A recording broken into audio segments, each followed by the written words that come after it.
Cons don't fool us because we're stupid. They fool us because we're human. And this might be the world's greatest con.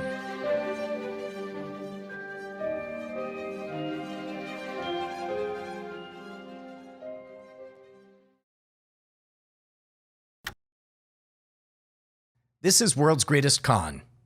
I'm Brian Brushwood. I think I was 20 years old when this happened, and it was outside of a Home Depot parking lot. It was a white van, pulls up, dude jumps out in a vague uniform, not really a uniform, but the kind of jumpsuit that anyone from an exterminator to a Ghostbuster would wear. Spun this tale about how they had these studio monitors, high-end monitors that were supposed to go to a local strip club. I did know the strip club, so I knew that part wasn't a lie. And it seemed like it wasn't a lie that they were fancy monitors. I mean, they looked like big speakers. Dude even showed me a magazine article, pointed to a price that said $2,000 per unit. Told me a story about how they were supposed to be 4 ordered, but he had 6 instead, and the rest were going to be, shipped back. And I thought to myself, there is no way any of this is true. These are stolen speakers. And in that moment, I had already begun to rationalize. I was already thinking about sweet class warfare while getting ahead myself. Within 15 minutes, we both agreed on $300 for the pair of them. I went to the ATM with these assholes. I withdrew the money, gave them $300, and thanked them, and then turned to my friend and mouthed the words, "Oh my God," because I had just stuck it to the man. I had just bought stolen studio monitors. And I was so freaking stoked. Brought them home, turned it up very loud.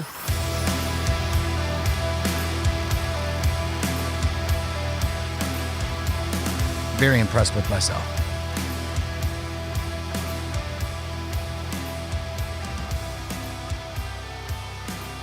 Three weeks later, the girl I'm dating, I meet her brother. He's a student at law school. And I'm a bit shy about it, but I bring up the fact that I bought some speakers. And I get to the part where I mention the white van, and he nods and grins and says, "Oh, wow, so you saw one of those guys." And I was like, "What? One of those guys? What are you talking about?" He's like, yeah, those guys. They sell the garbage speakers. They're garbage, but they make you think they're stolen. And that's when I realized I'd gotten got. I'd let the fantasy overtake the reality. The reality was I was giddy at the prospect of sticking one to the man. The most beautiful thing about a con is how little the con man needs to do in the moment. He just has to set up the story, because the person who's going to obliterate his morals for the fantasy, that's me. And I won't find out for 3 weeks until I meet my girlfriend's brother. There's a common phrase in my line of work. You can't con an honest John. It's because the honest John is somebody in that situation wouldn't even consider letting his morals be compromised. Wouldn't even occur to him. He would walk right past it. How many of us are truly honest all of the time? Most of the effort of the con man goes into that first impression, the tableau. Sometimes it's a crisis or a fantasy. Whatever it is, it's personally tailored to you, the mark. I've spent a lifetime studying these schemes, which really means I've spent a lifetime studying desires, those very urges that make us human. When I'm hanging out, sometimes a few beers in, somebody will ask me, what is the world's greatest con? It's a good question. I don't know if this is it, but here's a pretty good place to start. It's 1943. Allied forces are about to land their first boots on mainland Europe. If you do it successfully, you could defeat the Nazis. Botch it, and you allow the fascist war machine to keep on rolling. In a smoke-filled London basement sits a gang of con men. Now, they don't call themselves con men, since they're in the British military and all, war. They're agents of deception, which, to be honest, is probably a better name than con men anyway. I'd like to be an agent of deception. Anyway, they got a plan, and if they pull this off, it will change the war. The British know that the Nazi expansion into the Eastern Front with Russia isn't going well. That means at the highest ranks of the German government, people need good news to bring the boss. That means the boss is eager to hear good news. So what if somebody fulfilled that fantasy, wrote that good news for them, put it in their hands in a way that makes them feel lucky to have it? Can't be a regular leak or a fake double agent. That's regular espionage. No one gets excited when the normal happens. That would just fall flat. Remember what we said about the tableau. All the effort into the first impression. This kind of good news that moves armies? No. This has to be an act of God, the Lord himself, smiling on the fatherland. It needs to fall out of the sky. Literally. An officer of the Royal Marines is going to crash his plane in the Atlantic Ocean off the coast of Spain. His corpse is going to wash ashore. In his pockets will be a heartbreaking tale of young love, evidence of a vibrant life snuffed out too soon, and secret documents revealing the plans of the Allied forces. Those documents will be irresistible to the Nazi intelligence that happens to live on that shore. He'd be greatly rewarded for finding it. In fact, each rung of the ladder that passes it up the chain will be rewarded for finding it. The officer will be completely fictitious. The body, a corpse discarded by society. The documents, an intentional lie to devastate the German efforts. All of it to fool the ultimate mark. Someone who is most certainly not an honest John. Adolf Hitler. Cons don't fool us because we're stupid. They fool us because we're human. And this might be the world's greatest con.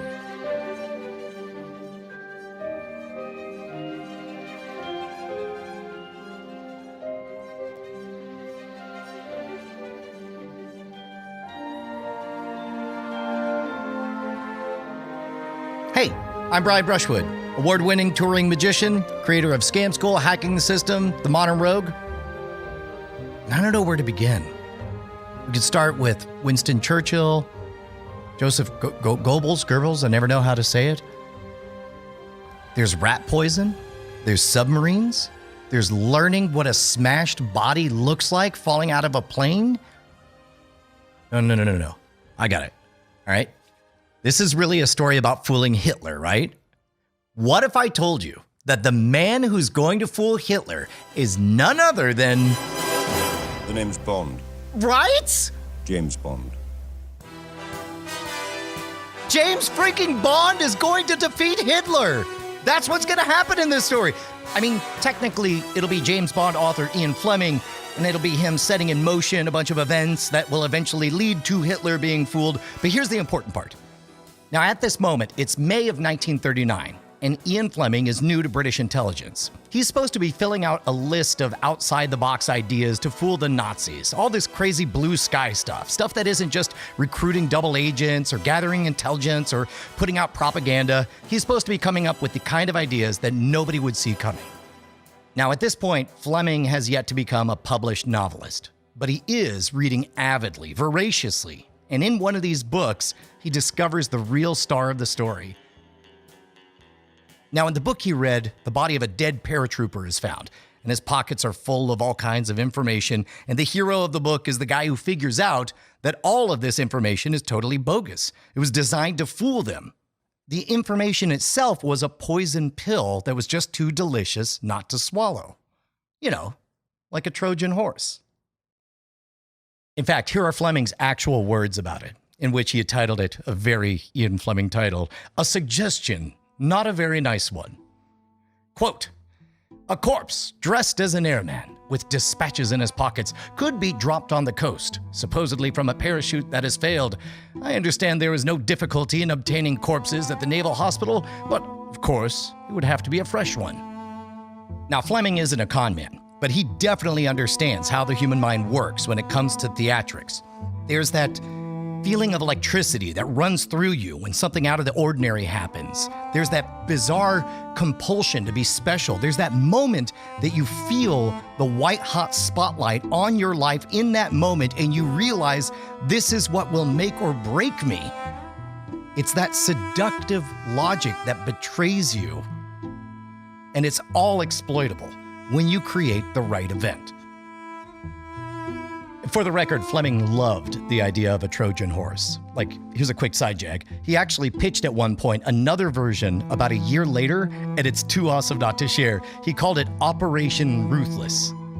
All right, for this one, you'll have to picture yourself as a low-level Nazi soldier. It's a boring night, and all of a sudden the radio crackles, and real excitement is happening. A Nazi plane has just gone down. You and your unit are going to go rescue them. This is what you've trained for. This is your moment to shine. You rush on out there, sure enough, burning wreckage, big old swastikas on the side, I'd imagine.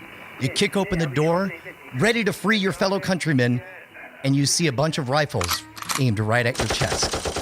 As they begin to fire on you, as you go down, you find it curious that they're all speaking English. British. These guys are British flying in a Nazi plane. They crashed a plane on purpose so that you would come rescue them. And now you're going to die. As consciousness begins to slip away, as the world is going black, I suppose there's some kind of pride you can feel. All this for me? Hell yeah! But no.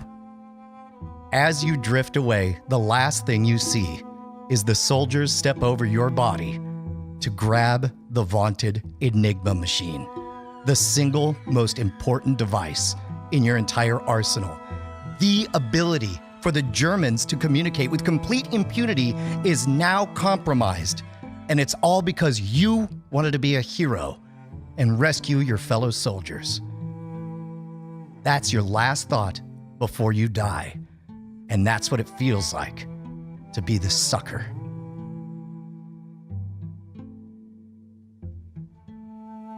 Or at least it would have been, if the plan ever got approved, which, naturally, it wasn't. All this plan needed was a German plane and some soldiers just crazy enough to give it a try. But the higher-ups wouldn't approve it. Too dangerous. Too high risk. And I get it, man. Concepts that seem perfectly can't miss in an office are going to run into real-world problems during the execution. In magic and in storytelling, I think of these as chaos vectors. Leadership might balk at putting top soldiers on a plane designed to crash. The plane might actually legitimately get shot down, or they might lose the firefight with the Nazis. There are too many ways a plan like this can go wrong. And of course, the military, they're all about risk assessment. It's Fleming's job to push against it. And so he did. Fleming went on to have a brilliant military career. In fact, a few years after this plan gets rejected, he starts working on another new ambitious framework to fool the Nazis in Spain called, wait for it, yes, Operation GoldenEye. There's so much of the Bond DNA that comes from his real-life experience. For example, the Gadget Master Q. We're going to meet the actual guy that he based the character on. But let's go back to that first idea. The one where the military fills a corpse with lies and drops them out of a plane to fool the enemies. That idea was written by Fleming in something called the Trout Memo. It's called the Trout Memo because his boss loved trout fishing. As a matter of fact, this is the boss Fleming would later base James Bond's boss on, aka M. So M loves fishing. That's the important part. Calls it the Trout Memo. And he writes these words, quote, "The trout fisher casts patiently all day. He frequently changes his venue and his lures. If he's frightened of fish, he may give the water a rest for a half an hour, but his main endeavor, to attract fish by something he sends out from his boat, is incessant." Sound familiar?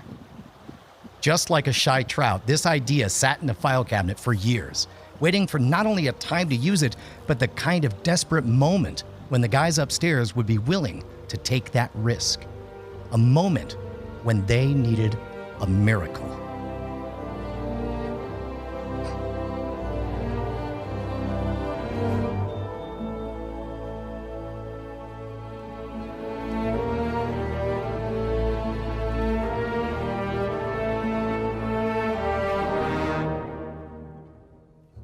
Okay, buckle in.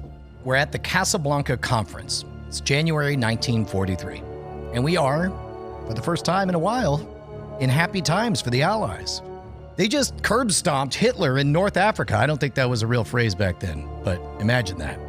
This is the first time America has been part of the land war. Everyone's pretty pumped. They're kicking a lot of butt. But then again, these are savvy military men. You got Prime Minister Winston Churchill. You got the Supreme Commander of the Allied Forces, Dwight D. Eisenhower. And they know that you're not just going to string one win after another, right? They're a good team that plays well, but they're already thinking, how do we play better next time? And that's the question, that next time. Because they have to figure out at their first meeting after the big win in North Africa, where are we going to go next? That's up to them. That's at their discretion.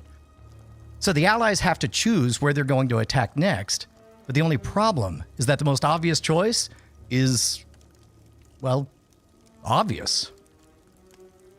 Sicily. You know, the soccer ball that the boot of Italy is kicking. Given that the Allies just won in North Africa, that would be the closest, most populated landing spot, so it'd be easy to get to. It would give them access to Europe and control of all the Mediterranean shipping lines, and that's going to be key for their resupply as they push on north. Be able to comply with the proposed framework without materially disrupting their activities. Imagine the energy in this room. The biggest egos in the entire free world, all in one place, each one convinced they know the one true path to save freedom itself. In the middle of this chaos, Winston Churchill jumps up and shouts out, "You would have to be a bloody fool to not think it was Sicily." All right, cool. So how about we attack the Balkans? I mean, Hitler will be expecting Sicily anyway. You could sacrifice less to get mainland Europe. It is farther east than Sicily, which means next place you'd have to take anyway would be Italy. But either way you go, you better hope Hitler bites. Because here's what they're really afraid of.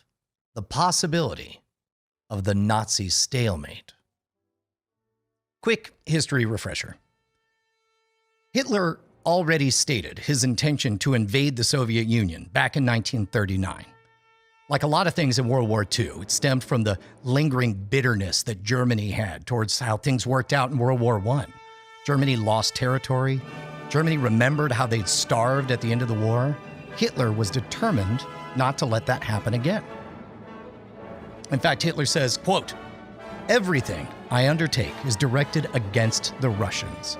If the West is too stupid and too blind to grasp this, then I shall be compelled to come to an agreement with the Russians, beat the West, and then after their defeat, turn against the Soviet Union with all my forces. I need the Ukraine so they can't starve us out, as happened in the last war." After an initial non-aggression pact with the Soviet Union, Hitler followed through on his threat and marshaled a blitzkrieg against Russia, believing their entire society would come crumbling down.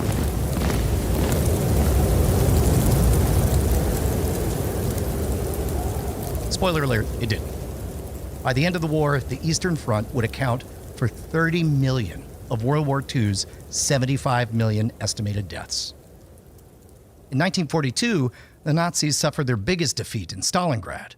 The Nazis had lost in North Africa to the Allies, and now they found themselves in a quagmire in the Soviet Union. In 1942, the Allies did know one thing that kept Hitler up at night. They knew that he needed the Balkan states to the east of Italy as a key resupply of raw materials for their war machine.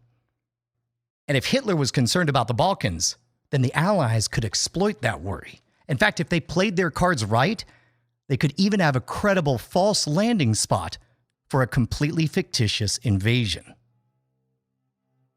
Now remember what it's like in that room. History, we of course already know how things worked out for the Nazis. Not great. But in that room, think about the most terrifying outcome in their minds. The idea of a Nazi stalemate, a meat grinder, and millions upon millions dead with no end in sight.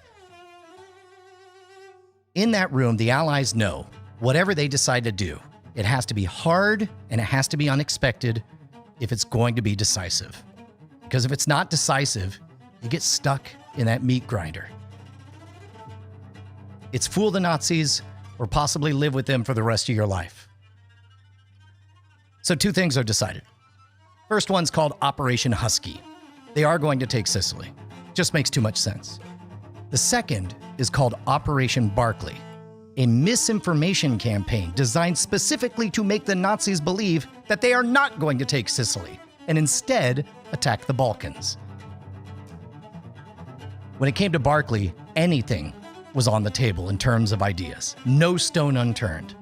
The call goes out. Everybody in the intelligence community needs to be cranking out the proposals on how to throw Hitler off their scent. The time was right to launch one of the most audacious Trojan horses of all time.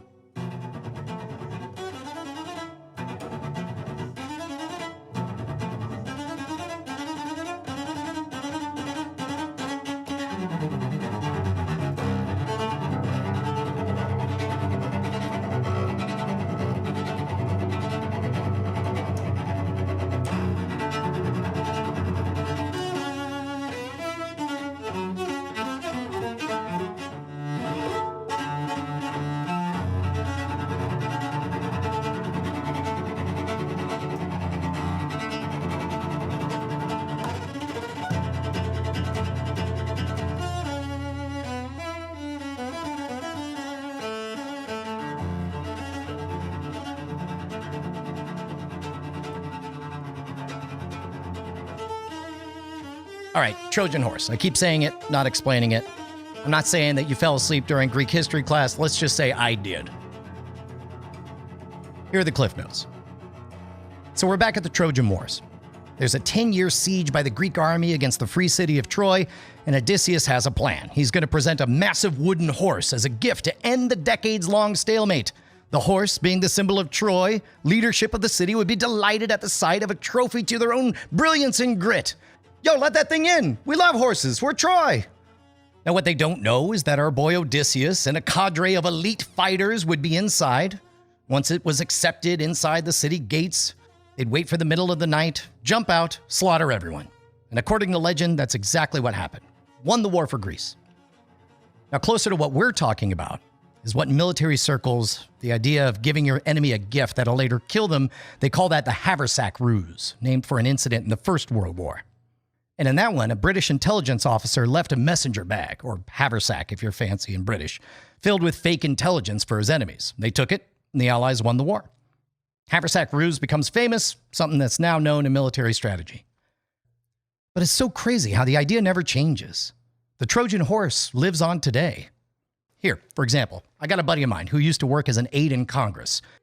Like most young people, you want to get free drinks when you can, right? I mean, I kind of built a career on it. But he figures out quite cleverly that there are these embassy mixers, and he's able to get in. He feels like he pulled a fast one over on the man. The man in this case being, I don't know, insert your favorite superpower of choice. So glad to have you here, Mike. Not only is he getting free drinks, but they're also giving away tchotchkes, little gifts, branded USB thumb drives. How cool is that? There's this moment that my buddy, half drunk, looks around the room. There's his buddy who works at the Pentagon. There's somebody from the Majority Whip. But the point is, he realizes these are power players. Even if you're too suspicious to plug in the drive yourself, that doesn't mean your kid's not going to pick it up. It doesn't mean that you might not forget for just one moment just to transfer one file.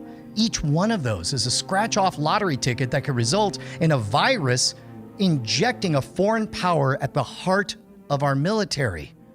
My buddy, he always drank the booze, tossed the drives. Smart guy. You have to know where the traps are to avoid them. And more to the point, know how effective they really could be, how ruinous they could be. Which is how we meet the man who's going to free our idea and make it a reality.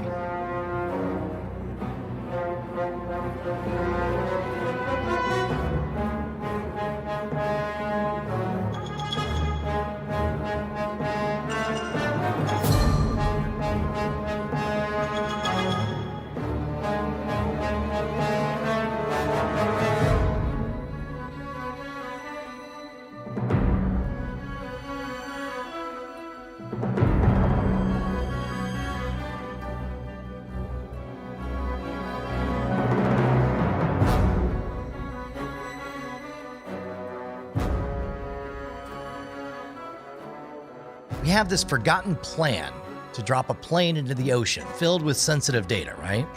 And part of the reason it should work is because the Nazis are starting to get a little bit desperate and they would love any advantage they can get.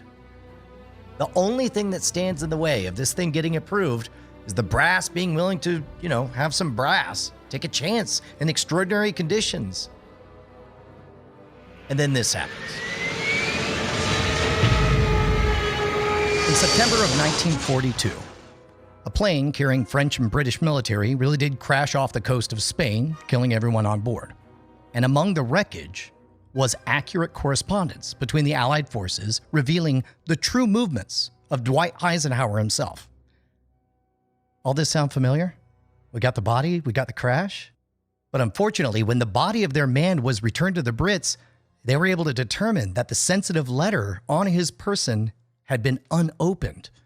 A notebook on one of the French officers was copied and transmitted to Nazi intelligence, but they dismissed it as disinformation. So the plan we followed this entire time actually happened in real life, and it didn't work. Nazis didn't take the bait.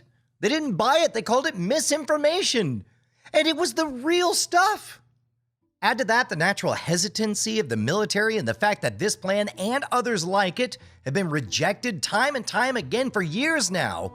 That's the challenge facing the two men who represent the best last chance to make this Trojan horse work. Our first hero is Charles Chumley. He's the head of the 20 Committee. The job of the 20 Committee? They run double agents. They feed them information, taking in what they've learned, leveraging other people to join the fight, either willingly or not. The reality of espionage is it's a lot of paperwork. Fleming was actually really smart to add all the drinking, sex, shooting to the Bond books.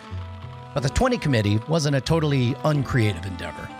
Chumley and his team, they created all these totally fictitious double agents. Why would you create fake double agents? Think of it like this. Let's say there's a German version of the 20 Committee, and they intercept a full list of your agents. Do you want them to have the correct list? The complete list that tells them exactly how many you have, or what they're saying? No, of course not. So you make fake double agents. You give them lives and motivations. And yes, I am certain that all day, every day, as a 9-to-5 job, it seemed like a very silly storytelling gig. But these silly stories could be the difference between an entire operation going down or staying alive. If the Nazis spend any time chasing down a fake agent or changing their plans to avoid a fake agent succeeding, that would be a minor win. Every second they spend chasing phantoms is a second they're not doing actual Naziing. Chumley knows the value of a fraud. He knows how damaging false information can be. And think about it, we've all lived this. Remember how stupid meeting up with someone was before cell phones? You would miss them by 15 minutes, both of you would waste an hour standing in the wrong spot. Do you remember how dumb the world was when Siri didn't correct all of our clocks every daylight savings time? Bad information costs time, money, energy, and in war, lives. And now with Operation Barclay, Chumley knows the Allies need something special. A deception that's not going to be some run-of-the-mill hoax. It's going to take something crazy. He's going to need that Trout memo. I mean, it's perfect. The 20 Committee is built to feed misinformation. This could be the ideal delivery method. This could be that moment that the perfect idea hits at the perfect time. I mean, come on, the same risk-averse top brass that rejected Fleming's other awesome ideas would surely reject this one too. Still, Chumley believes in this idea. So he pitches it. He calls it Operation Trojan Horse, for reals. Not exactly a shining example of originality, but here's how it reads. Quote, "A body is obtained from one of the London hospitals. The lungs are filled with water and documents are disposed in an inside pocket. The body is then dropped by a coastal command aircraft. On being found, the supposition in the enemy's mind may well be that one of our aircraft has either been shot or forced down, and that this is one of their passengers." I don't know. As an outsider, I want this to work so bad. But to be honest, as a betting man, this pitch is a mixed bag. On the one hand, yes, we do know that Nazis can be fed false information. We also know they walk right past it when you do. We've watched this exact plan happen. We know the top brass is risk-averse, but we know that the fate of the free world depends on this. And this is the moment that word comes down from on high. Chumley gets the word. The The plan is rejected. Back to the drawing board. Shit.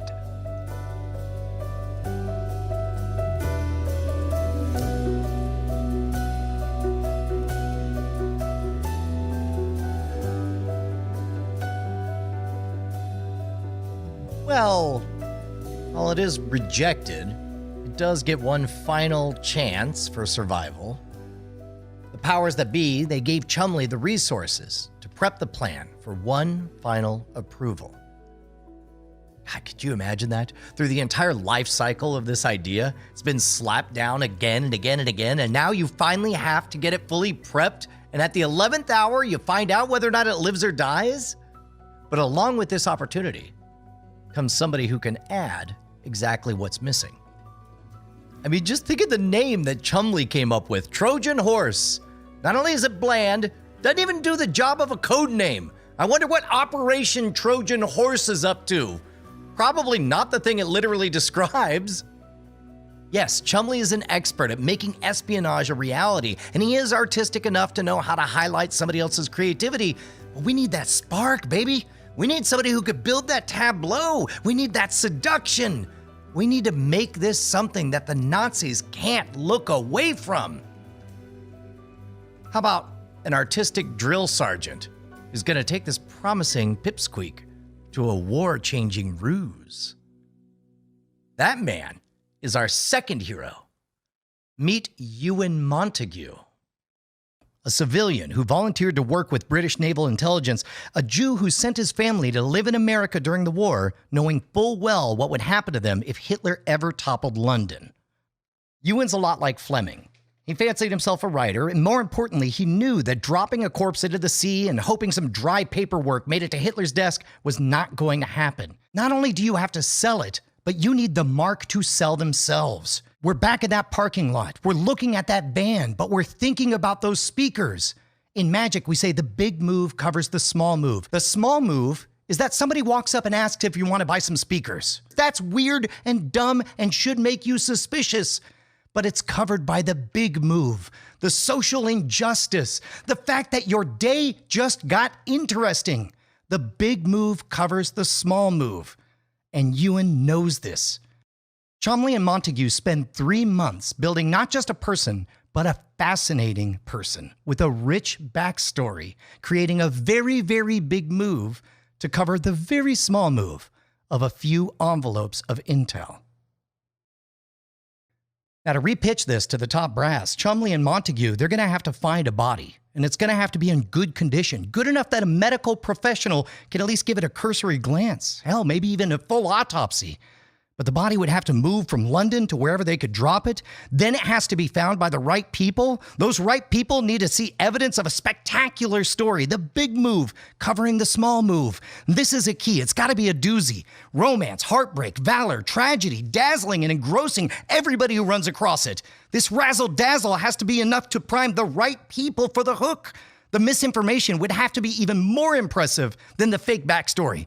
Not just wartime correspondence. It would have to come from the right level of Allied military leadership. It would have to be written by them so that nobody was suspected as being a fraud, because buried in all of this big, big movement is the small move, the most important move, the one that changes worlds. The lie that the Allied invasion of Sicily is the fraud, and that the real attack will come for the Balkans. The desperation of the Nazis meeting that gift, that could turn the war. The perfect mark, primed for the perfect con. This isn't a haversack ruse. It's far more elegant than Operation Ruthless and far more sophisticated than Operation Trojan Horse ever hoped to be. No. This idea has finally earned a name designed to live in infamy. Operation Mincemeat, reporting for duty. Although fully formed, Mincemeat now had to do what none of its predecessors could. It had to get the sign-off. On April 14th, 1943, the top brass reviewed Mincemeat. Unlike all the previous incarnations, they didn't see a bunch of loose ideas. They saw the actual machinery. They saw the corpse. They saw the method they'd use to get it ashore, the shore that they'd drop it on. But most importantly, They reviewed those documents. They noted the authenticity, how realistic the correspondence was from each of the commanding officers. They read about the life of our fictitious soldier.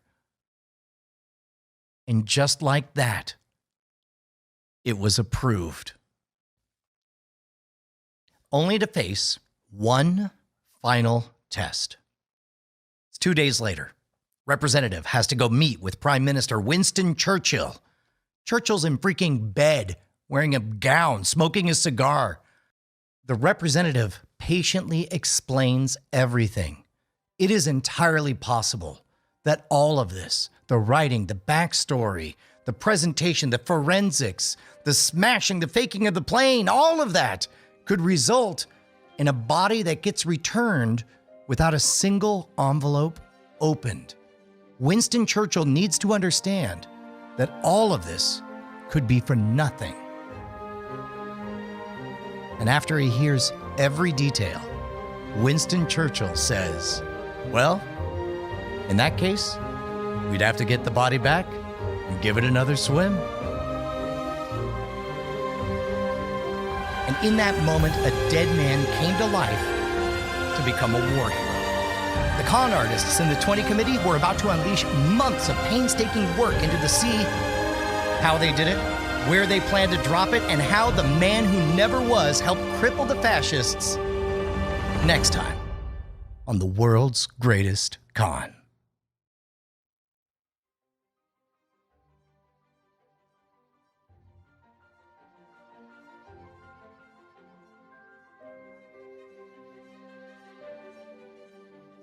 This episode of World's Greatest Con was written by Justin Robert Young and me, Brian Brushwood, your humble host. Produced by Dog and Pony Show Audio. Special credit goes to Operation Mincemeat by Ben McIntyre, the source of most of the material we have. By the way, of course, you've got questions. We want to give you answers, so send them in right now to worldsgreatestcon@gmail.com. In the next episode of World's Greatest Con, how do you write when the main character doesn't know his lines, doesn't know who he is, and doesn't even understand how the world works? How do you shape a reality that forces a mark to do exactly what you want? That's coming up next episode. We'll see you then.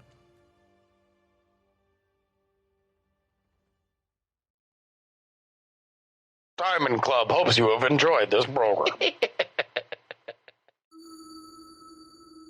Dog and Pony Show Audio.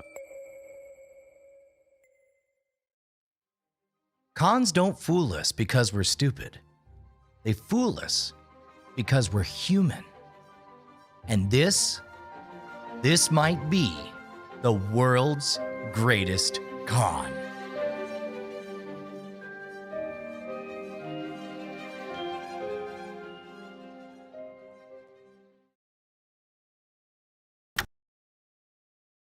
This is World's Greatest Con. I'm Brian Brushwood.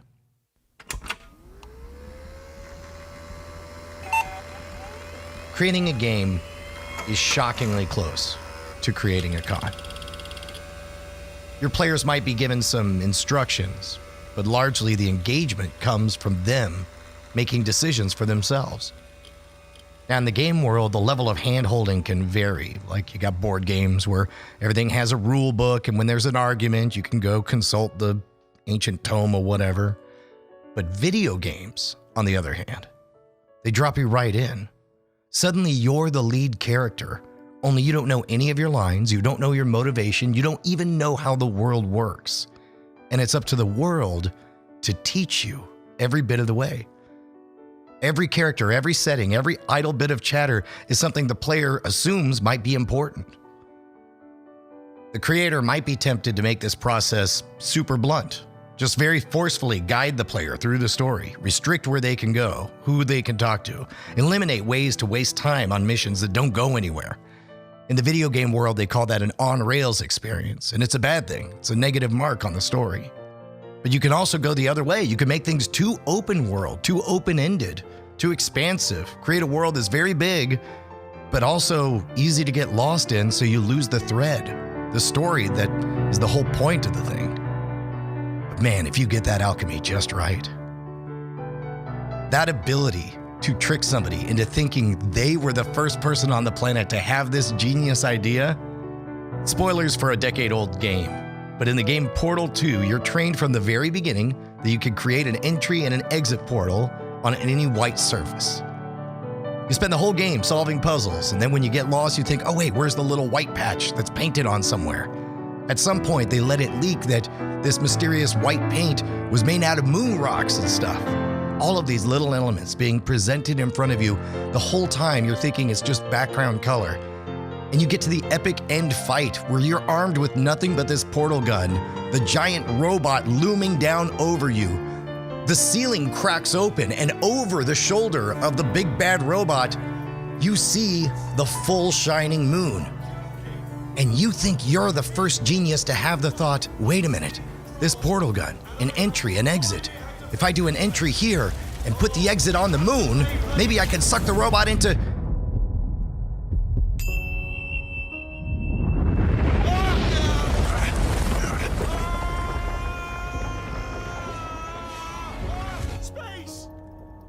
And you won the game. The whole time you've been guided down the path. But at all times it felt like your choice. And even the biggest decision of the game, you get to take credit for. It feels like real magic. When I was in college, I wanted to work in the video games industry. I learned inverse kinematics, bone structure, started doing tutorials in 3D Studio Max. Turns out I didn't have the patience for any of that. I ended up doing magic instead. But my brother, he went the whole 9 yards. And he's worked on a dozen titles that you probably know. He had the patience to do that detailed work that filled in all the gaps, that made a world believable. And I know it's a stretch. We're going from video games to cons here, but stick with me. In our first episode, we learned about a crazy plan to win World War II by dropping a corpse right in Hitler's lap, filled with a bunch of false information in it. In this episode, we're going to focus on how our heroes at the 20 Committee go about writing that information. And more to the point of the game analogy, write it in such a way that the Nazis deceive themselves. Make it something they want to believe. Our end goal is for a body to wash ashore, totally full of lies, or, if you're going to be generous, story.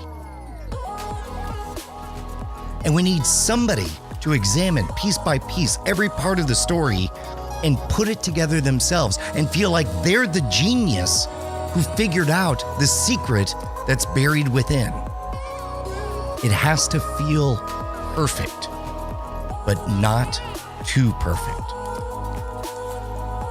And that's a tall order because you have to know every move the player, in this case the one getting played, might make. Jay was good at all of that stuff. He had that attention to detail. And I'm so proud that I'm so proud of the work my brother did to do exactly that. But as I record this, a few months ago, my brother passed away. And it's messy. It's not like he was just hit by a car crossing the street. There were health concerns. He was battling addiction. And as somebody who loves him deeply, I want answers. I will always want answers. So I took his computer, his monitors. I put together in my office this forensic recreation of his whole setup. I've gotten clues. I could read his old emails, see some photos. I want to believe there's something here that'll let me know what my brother, Jay Brushwood, was thinking when he died.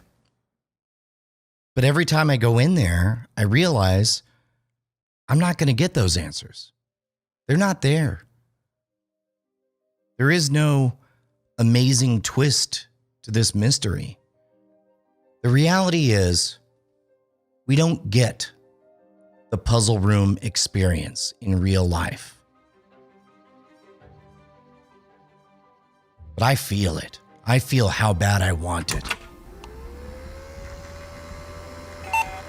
And I know I'm never going to get it, but it doesn't stop me. Keep booting up the computer, poking around. And then it hits me. That's their job. That's what these agents of deception are doing.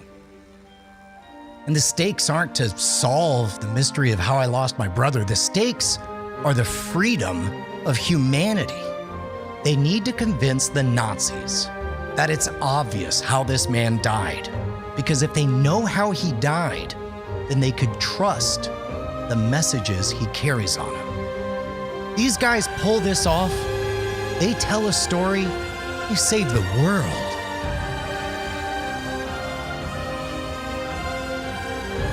Cons don't fool us because we're stupid. They fool us because we're human. And this may be the world's greatest con.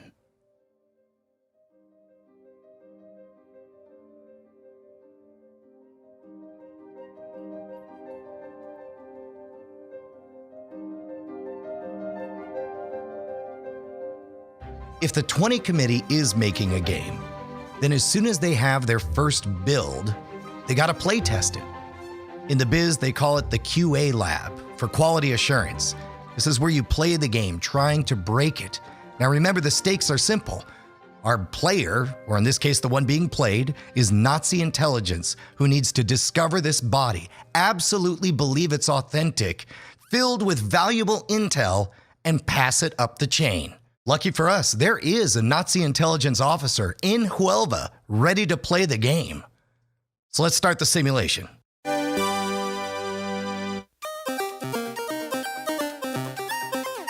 A wild body appears in the Atlantic Ocean. The body floats to the shores of Huelva, Spain. A fisherman spots the body and calls the cops. The cops bring the body to a doctor. The doctor performs an autopsy on the body and realizes he's been dead for weeks and couldn't possibly have crashed in an airplane. The entire plan is blown. You failed on level 1. These are what I would like to imagine the conversations are like for the 20 committee between Charles Chumley and Ewan Montague. They're trying to puzzle out the perfect way to toss their human Plinko chip just right so it ricochets right onto Hitler's desk as impressively as possible. Every decision they make on who this person is a deliberate choice to advance the cause. But you can't even get the information into the hands of the Nazi informant who lives right there on the shores of Huelva if the doctor who gets the corpse finds something strange about it. Our game won't even have a chance to unfold. You'll know something's up. Luckily, Huelva has an advantage. Spain's a Roman Catholic country. Roman Catholics don't so much like performing autopsies on the corpses of other Roman Catholics. So, our corpse becomes Roman Catholic. It'll be right there on his ID. The police will certainly check it by the time they get to the doctor. One problem solved. If the body does manage to avoid an autopsy, that means our informant, who has plenty of sources within Spanish intelligence, he'll know every single bit of information the 20 committee sends him. And so begins our construction. Think of it like a peanut M&M. Stay with me here. The peanut is the lie. It's going to be the Balkans and not Sicily. The chocolate is the story that's going to seduce them to that point. But a peanut covered in chocolate is just a chocolate-covered peanut. It's the colorful candy-coated shell that makes it an M&M. That's the artistry that sets something apart, makes it unique. Can't overpower the other two parts. They're still doing the heavy lifting. It just has to be.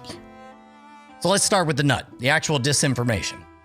Our dead body is going to have disinformation in 2 places, on his body and in a briefcase. All the writing has to be done with ink that's tested to make sure it'll stay legible if it's soaked in water for multiple hours. Our nut, our poison pill, is going to be inside that briefcase.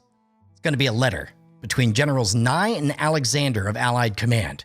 It's going to read that the British 12th Army, which by the way does not exist, is going to invade the Balkans in the summer of 1943, starting in Crete and the Peloponnese, bringing Turkey into the war against the Axis powers. The Americans would then lead a second invasion into Sardinia as the British pushed in to southern France, leaving Sicily completely untouched. Simple enough, right? Just a couple of military bros writing each other with some military news? No. Cholmondeley and Montague write the letter in the style of General Nye. But since this is a top secret mission, and anyone who finds this will likely believe this for the rest of their lives, that these are Nye's actual words, Nye gets a little finicky about what he is and is not saying. Nye hates what the 20 Committee is doing, specifically one of the flourishes. Cholmondeley and Montague included a joke between the generals, one disparaging another member of the military leadership. The way you talk when you're absolutely convinced that you're on a secure transmission. It's an audacious flourish from the 20 Committee. I mean, think about it. They're using their boss's boss as a puppet to make a joke about someone else in even higher command as a writing device, knowing that as far as the rest of the world will ever know, he really said it. It's the kind of bold strokes they'll continue to use as they go. Nye nicks the joke, ends up writing the letter himself. Fine. Either way, we have our payload. Now for the fun part. How to make a man from scratch.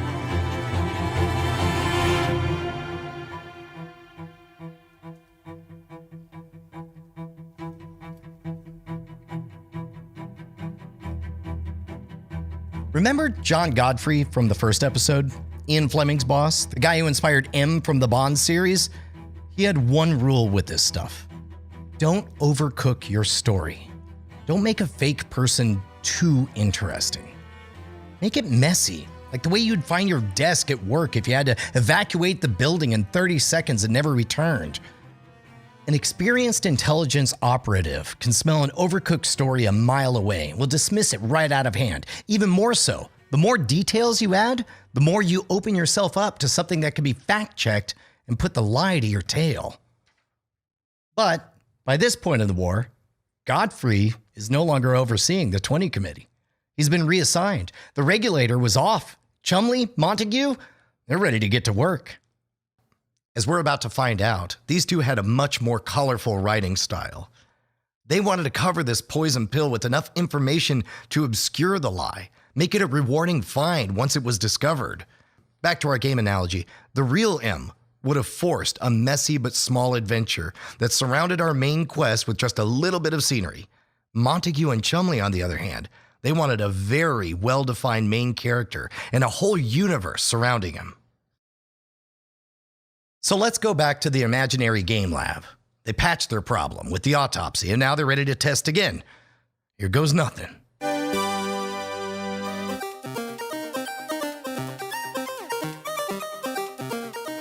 A wild body appears in the Atlantic Ocean.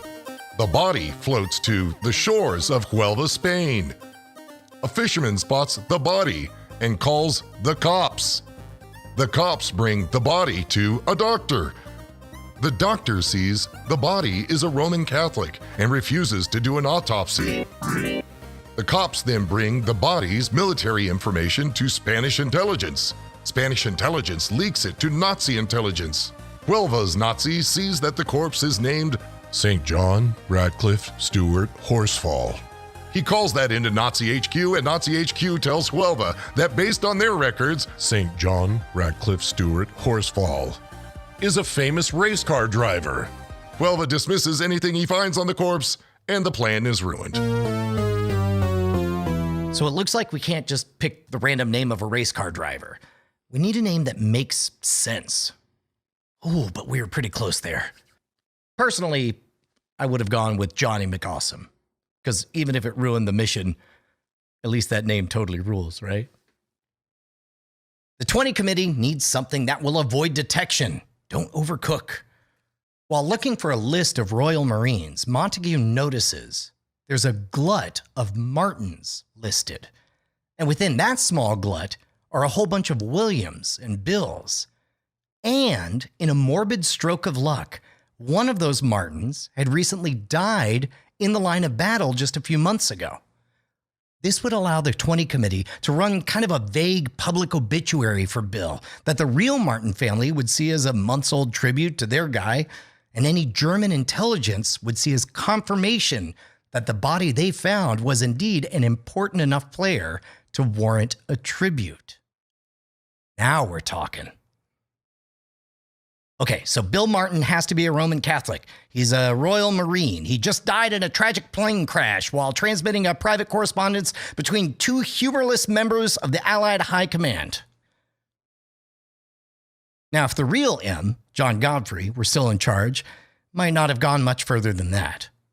Throw some cigarettes in his coat, maybe a couple of quid, newspaper, says he was in London recently. If the real M was still in charge, the candy coating on our chocolate-covered peanut would definitely be brown. Boring as hell. John Godfrey doesn't call the shots on this project, and Ewan Montague is just getting started. He and Chumley spend days and nights talking about Bill, like he's a real person, a friend of theirs. They debate his habits, his likes, his dislikes. They casually mention his family and friends just to see if it all fits. What emerges is a real main character, a young Welsh aspiring author who served his country in an office setting before deciding he needed to see more action and volunteered to see the fight himself. He's a Royal Marine, but not without flaws. His dashing devil-may-care attitude often makes him forgetful, overindulgent. He consistently overdraws his bank account. He's a real guy. And he relies on his fussy, era-appropriate father to cover the difference. He even loves fishing. Montague would later write, Bill Martin became real to us. And based on the amount of work they put into his backstory and the supporting evidence to back it up, it shows.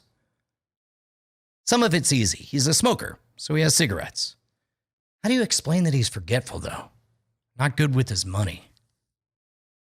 Letters that a traveling Marine would keep on his person. The bank situation would be explained by a note from Lloyd's of London, plainly alerting him to his negative balance. This was actually written by a higher-up at the head office of the bank, something that would be out of the ordinary for most people, but could be rationalized because Martin's father probably would be the kind of guy that has friends in high places, might take on the job themselves. The technical term for all of this is pocket litter. Little things that help sell a lie. A letter from his impatient father, from a hotel he didn't like, a letter from his lawyer. It's a lot. Maybe too much? I don't know. This is the kind of stuff that draws you in, right? This is the tableau. That first moment when your brain is stuffed with information and you're being walked right down the path to subjugate your better judgments. On the other hand, the marks here aren't just anyone. They're Nazi intelligence. If they believe the information about the attack, they will fact-check every inch of this paper trail. They're going to look for every reason to prove that this isn't legit, which is why you have to wonder in hindsight what Montague and Chumley were thinking. They've got that nut, that poison pill center. They've got a perfectly fine chocolatey story wrapped around it. They even have a candy coating. Do you really want to turn it into a jawbreaker by adding a love story?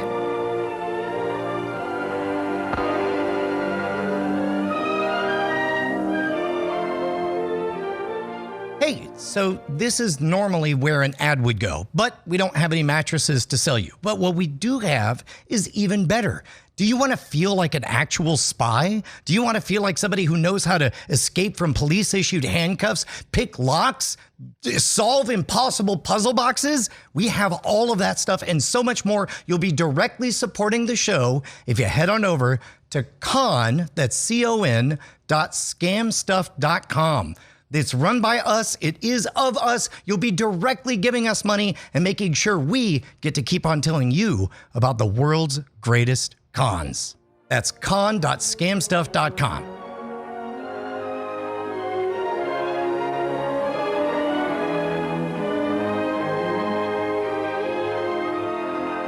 Ewan Montague is a worldly man. Take just a moment to put yourself in Montague's shoes. A father, a husband, somebody who cares about the country, wants to join the war effort. Born in 1901, he's a machine gun instructor during the First World War at an American Naval Academy, then goes back to England where he becomes a lawyer, even notches a few impressive cases, gets married, has kids.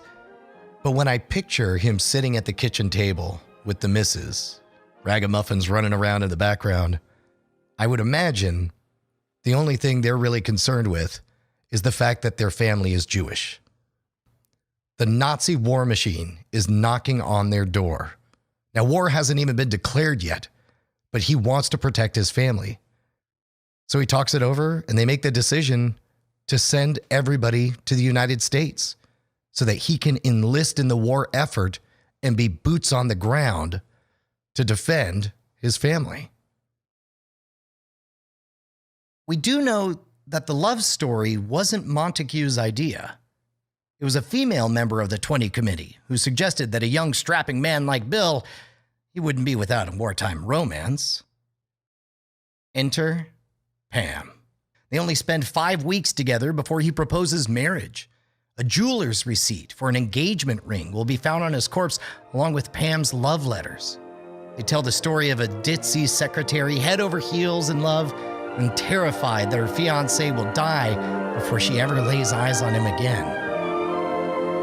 Quote, "Now that we've found each other out of the whole world, I don't think I could bear you getting deployed. Why do we have to meet in the middle of the war now?"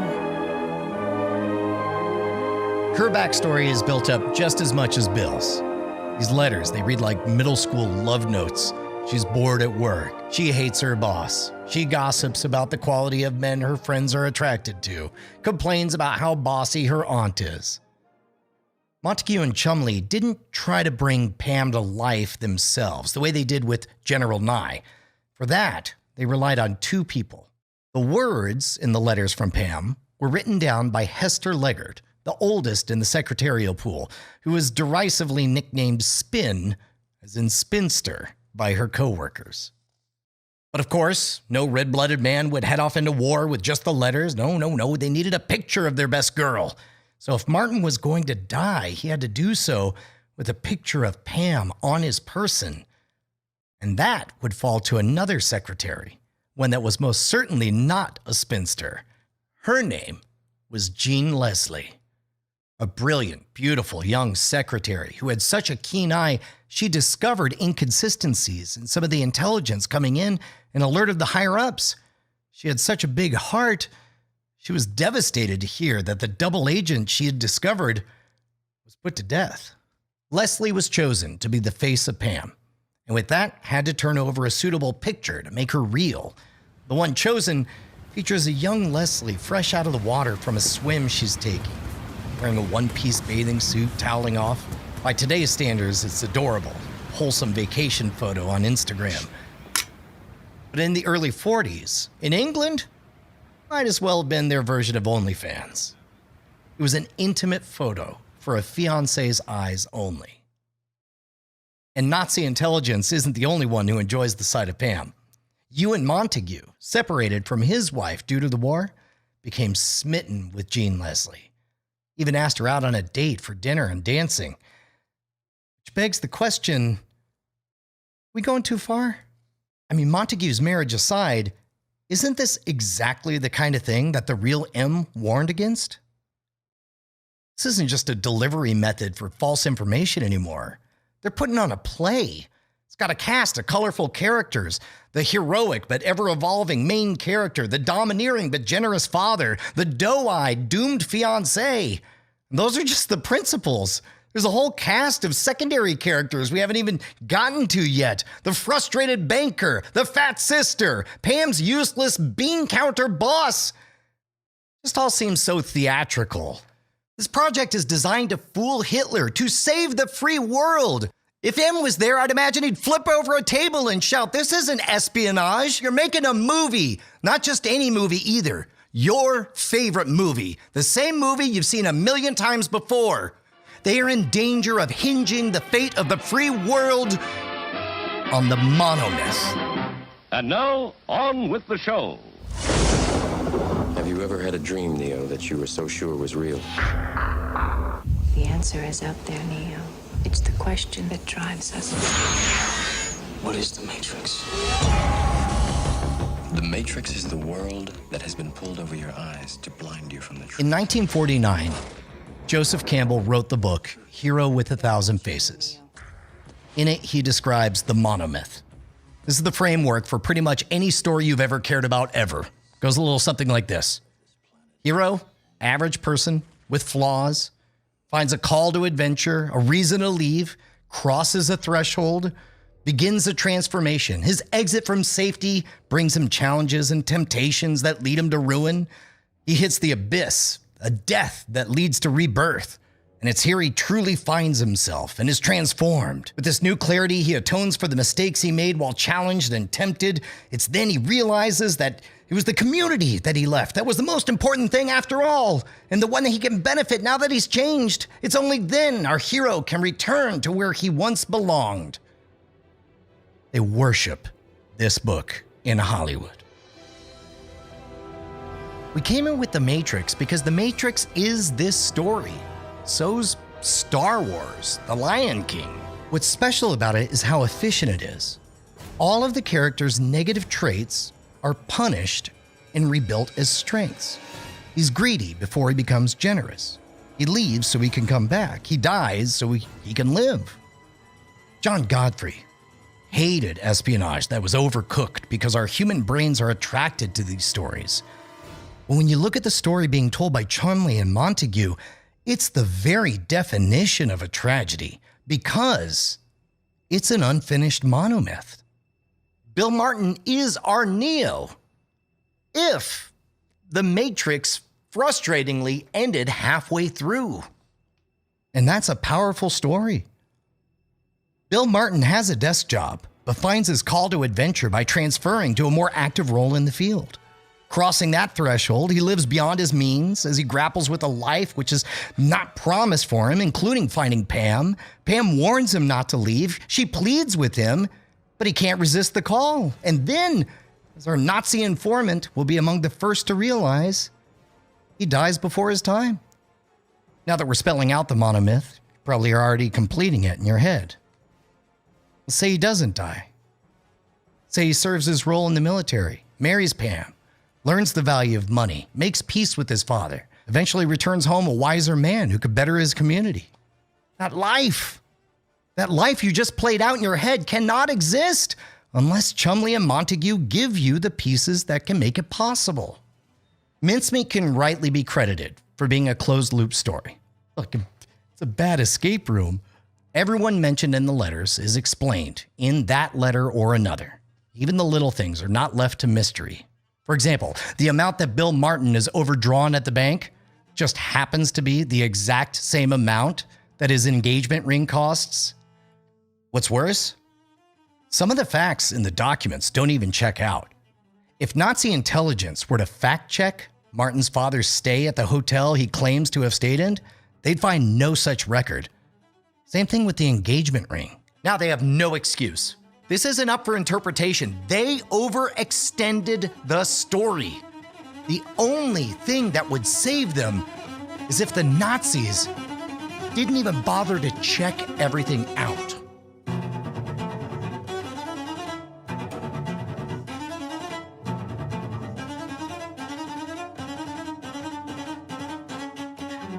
It's the night before Bill Martin lands in Huelva. The 20 committee is about to cross the finish line. They got approval from the brass. They prepared the corpse for transfer. It's loaded up with all the paperwork it needs, except for one thing. Bill Martin needs to prove he was in London recently. So hell, why not? Bill takes in one of the hottest shows in London. The tickets are purchased weeks in advance. so the date can make sense by the time that Bill Martin actually floats to Spain. But since Bill is currently in a submarine, and also technically not a real person, it's the 20 committee that takes in the performance. The torn ticket with the date on it should be an elegant way to prove that the letter came from the UK en route to the Allied stronghold in North Africa. It's a review show with some era-appropriate gallows humor. The audience is told they will be informed if bombing begins, but under no circumstances will they be offered a refund. In a weird way, this is the last time the mind of Bill and the physical form of Pam will ever be together before the plan begins. And we don't know if Montague strayed with the pretty young secretary. Throughout the war, Montague wrote to his wife in America with flowery prose. He was upfront that he took Jean out to dinner and dancing, but we'll likely never know the full truth if there was anything beyond that, because the man who controlled the narrative of the very story we're telling was Ewan Montague. Montague was the first one to ever publicly acknowledge this operation even happened in 1953. He wrote a redacted memoir about the story called The Man Who Never Was. 3 years later, it was made into a movie.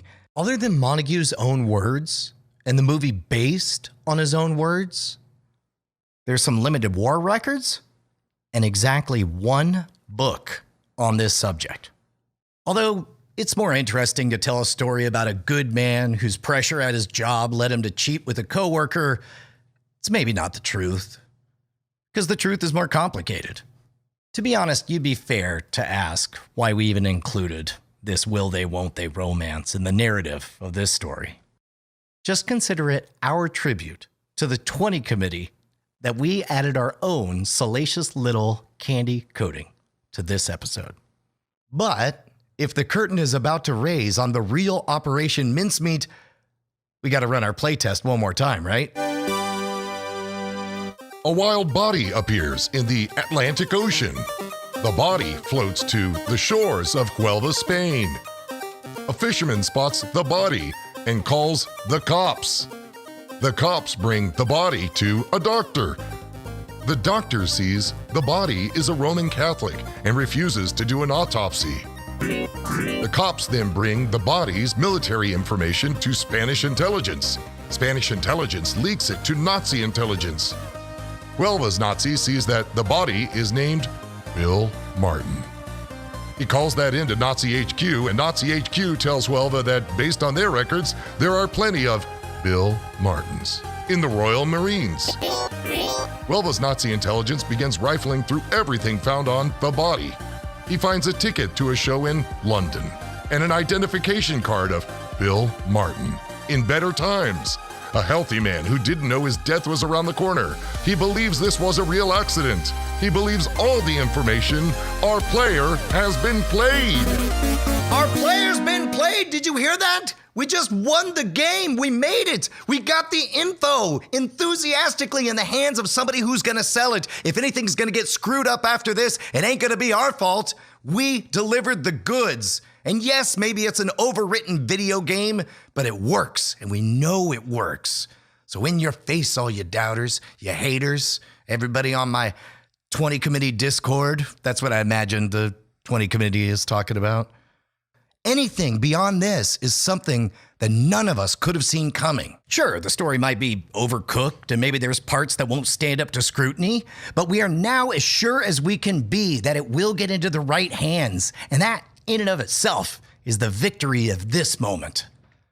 Once these materials are received, they're going to be poured over by the best of the best in the disinformation business. All of this has to stand up to the strictest scrutiny. Which brings up that little detail of the ID card and the grisly story behind it. The initial hope was that they were going to use the corpse itself to take a photo for the ID. Chumley and Montague went to the morgue. They dressed up the body in the appropriate uniform. They posed it. They snapped the photo. It was disgusting. Weekend at Bernie's meets The Walking Dead. They wound up using a living soldier who looked vaguely close enough to like the corpse for the ID. I mean, it's one thing to create a life on the page, but create one in the flesh? More importantly, how do you move that corpse in reasonable shape from London to the coast of Spain without it falling apart? How do you drop it out of a plane without it dissolving into a million pieces? The answer begins with a tragic cast-off of society who's going to eat rat poison, die, and return to life as a war hero. But would it all be for nothing? Would the disinformation suffer because the 20 committee just couldn't help being too precious? Did they lean too hard into telling a story that we want to hear instead of a simpler one that's more brutal and ugly like real life? I don't know. And sorry for going back in my personal story here, but there was definitely a moment that made me think about this. I'm not trying to win a world war, but I am a grieving brother with a lot of pocket litter right in front of me. And that hunger for simplicity, that discomfort with the mystery, I feel it every day.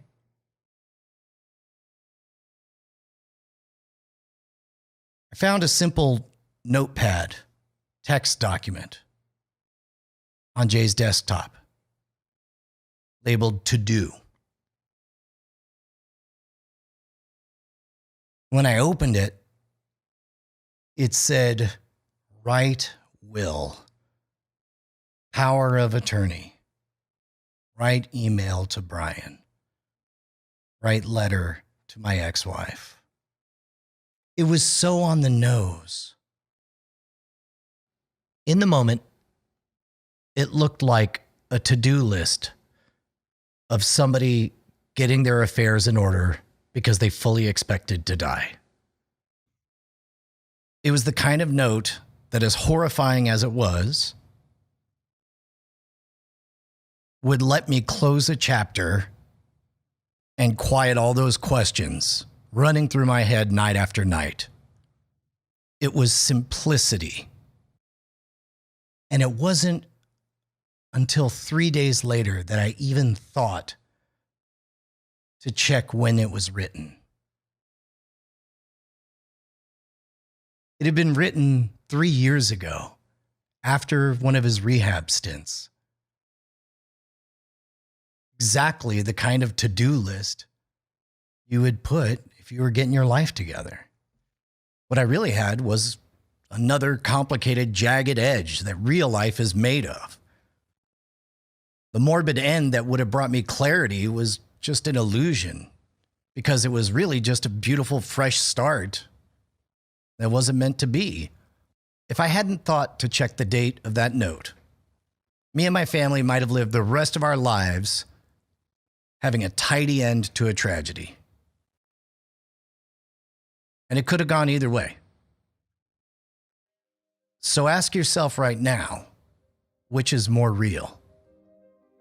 The reality you desperately hope for, or the messy truth?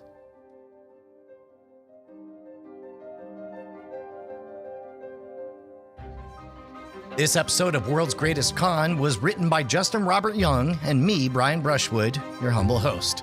Produced by Dog and Pony Show Audio. Special credit goes to Operation Mincemeat by Ben McIntyre, the source of most of the material we have. By the way, of course, you've got questions. We want to give you answers, so send them in right now to worldsgreatestcon@gmail.com. In the next episode of World's Greatest Con, holy cow, do things explode. Everything's been written and everything gets set into motion. We got race car drivers, we got dead bodies, we got frozen feet. There's even machine guns and submarines. It's all coming up in the next episode of World's Greatest Con.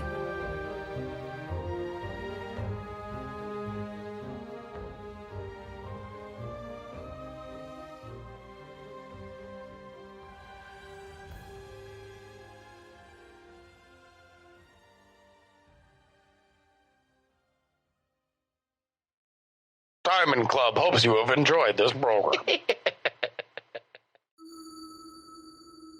Dog and Pony Show Audio. Cons don't fool us because we're stupid. They fool us because we're human. And this might be the world's greatest con.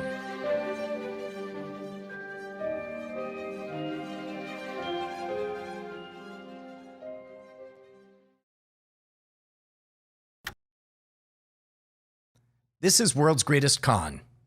I'm Brian Brushwood. Story is labor, and telling a good one requires an honest-to-God amount of work that nobody wants to do. Whether it's setting up craft service at 5 a.m. so the Avengers can fight Thanos on a full stomach, laying out the mic so Lady Gaga can record her next single, securing spotlights to make sure that Jim Gaffigan is perfectly lit when he goes into his Hot Pockets routine. No good story is told without a bit of labor tied to it. What's the line on that labor? What's reasonable for the sake of story? Food, mics, lights, these seem like fair game. But what if your story needs more? What if your story is so important, it needs a lot more? I do magic. I fell in love with the idea of a routine. I wanted to shove a skewer through my tongue, sever my tongue, cut it right off on stage, hand this gross meat flesh on a stick to an audience member, and then, yes, reveal that I still have a tongue. But there was a problem. All of the fake tongues I knew how to get looked cheesy as hell. It wasn't easy to get high-end prosthetics, so I did what seemed logical at the time. Picked up the phone book. Before you judge, this was the late 90s. Phone books were still a thing. Did a bit of searching, and I found a deer processing plant 90 minutes outside of town. Drove down there, walked in, asked the guys, "Hey, I need some deer tongues, but don't worry, it's for a magic trick?" I'm almost certain I did not finish my sentence before they were already severing the tongue out of the mouth of a processed deer. Turns out people don't ask a lot of questions at a deer processing plant. Long story short, I went home with 7 severed deer tongues. I get home, I start unbundling things, I figure out real fast, deer tongues look weird. They do not look like human tongues, they're not the right color, they're not exactly the right shape, and oh my God, this is real meat that was inside the mouth of a deer just a few minutes ago. But I have to figure out how to sell them as my tongue, live on stage, because this bit lives or dies based on how realistic it looks. That's why I'm using real deer tongues for it. It also hits me that nobody is gonna swoop in and give me advice here. I'm gonna have to figure this out on my own. I tried boiling one and it turned white and puffy. Microwaving was a disaster. Hard pass. Turns out when you pan fry a deer tongue, it looks like bad steak. I eventually figured out that if I thawed one of the tongues to raw and added just the right amount of red food coloring, it looked enough like a human tongue that I could pull this off. I was down to 2 tongues for 2 performances. I took the first one out of the freezer, put it in the fridge, and crossed my fingers that it would be raw by the next day when on stage I could put it in my mouth. Nerve-wracking.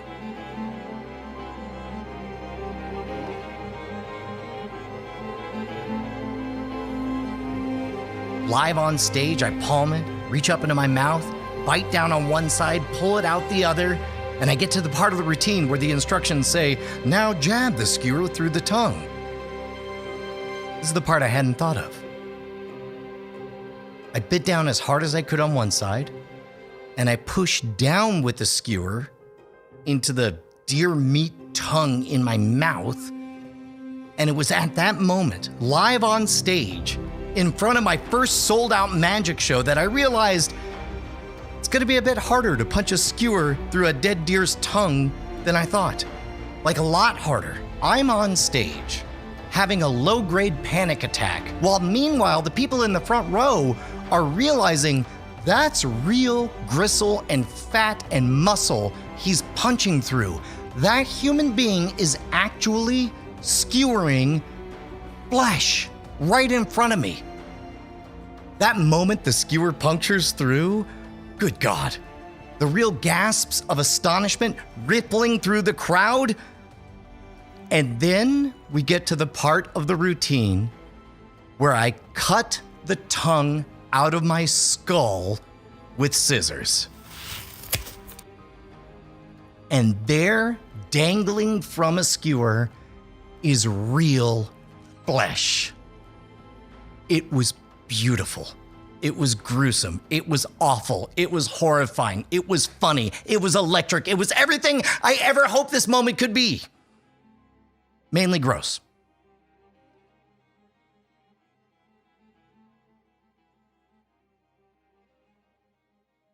I don't think I broke any laws with that routine, but I definitely immediately learned how to make high-quality prosthetics.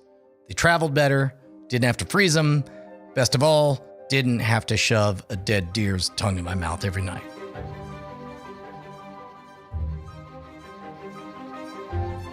But what if the stakes were higher than just getting a good return on investment on a four-walled theater for a punk rock magic show, right? What if the stakes of your story involve the sanctity of the free world? How far would you go to protect that? How gross, how dirty would you let your hands get? Would you, I don't know, handle a fresh, rotting human corpse in order to trick Hitler into moving troops somewhere where he shouldn't? For 2 episodes, we've been talking about an almost romantic story about how the good guys beat the bad through nothing but pure chutzpah.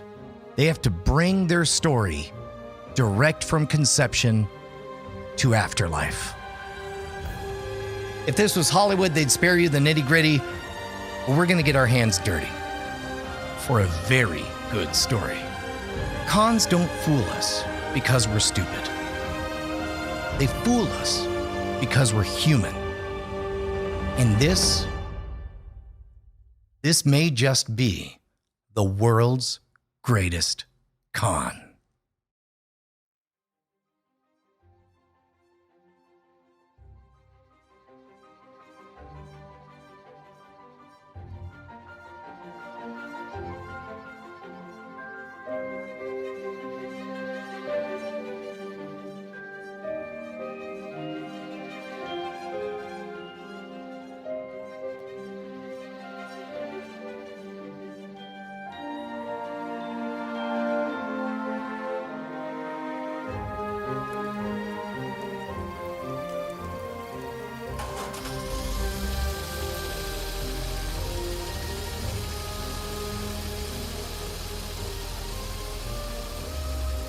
So picture this, the British air, thick with sweat, anxious worry. Because on this night, 4 bodies are speeding over 400 miles of terrain, all in an effort to pull one over on the greatest villain humanity has ever faced. 4 bodies, 3 of which are still breathing. Ewan Montague and Charles Chumley, they could hear the sloshing of their cargo in the back seat of what could best be described as a morgue on wheels with a race car driver barreling northward in the dead of night. I don't know if you try to get some sleep in the middle of all this. It's hard to get some Z's in the back seat of a car that's transporting a rotting human corpse in an airtight canister built for the sole purpose of being dumped into the sea. Yeah, I'm gonna bet that nobody can sleep in that situation.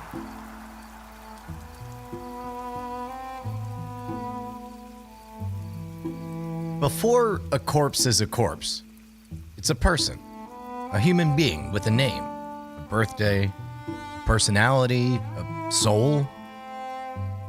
Before it's a thing dropped on a beach for Nazis to find, before it's a thing to be transported hundreds of miles through sketchy terrain Before it's a thing dressed in somebody else's clothes and packed full of a soap opera in all the pockets, the thing was a person. A person with the story of their own, a birthday of their own, a name of their own. A name like Glendower Michael. Glendower Michael's story is one of tragedy. Begins in 1909 and ends a short 34 years later. Not happily, not peacefully, but painfully. In a way none of us would ever want to live or die. Part of me wonders if you guys even need to hear this part. But the bigger part of me realizes that without knowing how hard this man's world was to bear in life, we can't really appreciate how important he got to be in death. Because that random corpse we keep referring to, at one point, was a kid who spent his ages from 10 to 15 watching his father slowly deteriorate from the effects of syphilis. I mean, how hard must it have been to watch those wart-like skin patches form on his father's body over the course of 5 years? What we do know is that the right side of his father's face sank inward, leading to the kind of trauma that caused him to stab himself in the neck while Glendower was still a boy. It's amazing that what ultimately took the man out wasn't even the syphilis, but rather a case of the flu that turned into pneumonia. That was the last straw. His mother passed in a far less tragic way, laying in bed without warning from a heart attack and an aortic aneurysm. Glendower was 31.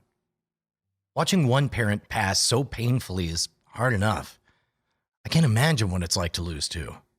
We know for sure that the dad had syphilis. We know that Glendower had it, and it is the kind of disease you could be born with.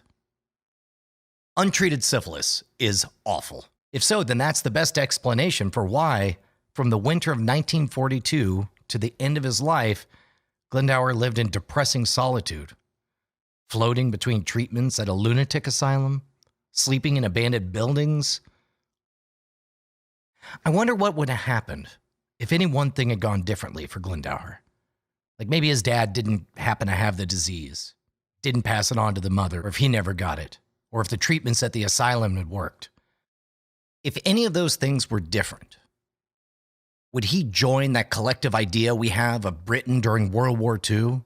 Would he do the stiff upper lip thing? Would he join the military? Would he charge hills? We don't know. Because in our reality, he died alone from eating rat poison.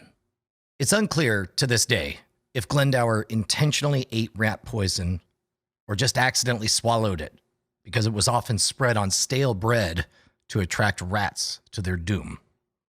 God, what an awful thought. Being so hungry that you're eating dirt bread, poisoned dirt bread. No one deserves to go out like that. Because Glendower Michael wasn't a rat. He was a person that got dealt one of the worst hands in the history of life. A tragic hand. As unlucky as his entire life was, his death would be at just the right place and just the right time and give him a chance to have in death, to have the one thing he never got in life, an opportunity to be somebody. So if Glenn's coming back from the dead to enlist in the military, I suppose his recruiter is Bentley Purchase, a mortuary operator who is one of Ewan's sources on the street. He informed the 20 committee when, quote-unquote, a candidate was identified for the secret mission. In fact, it's thanks to Bentley that Glendower's body was saved from an autopsy that would have made his corpse totally useless. In life, Glendower Michael had no one that saw potential in him. In death, he had plenty. And now, it was time for his real work to begin.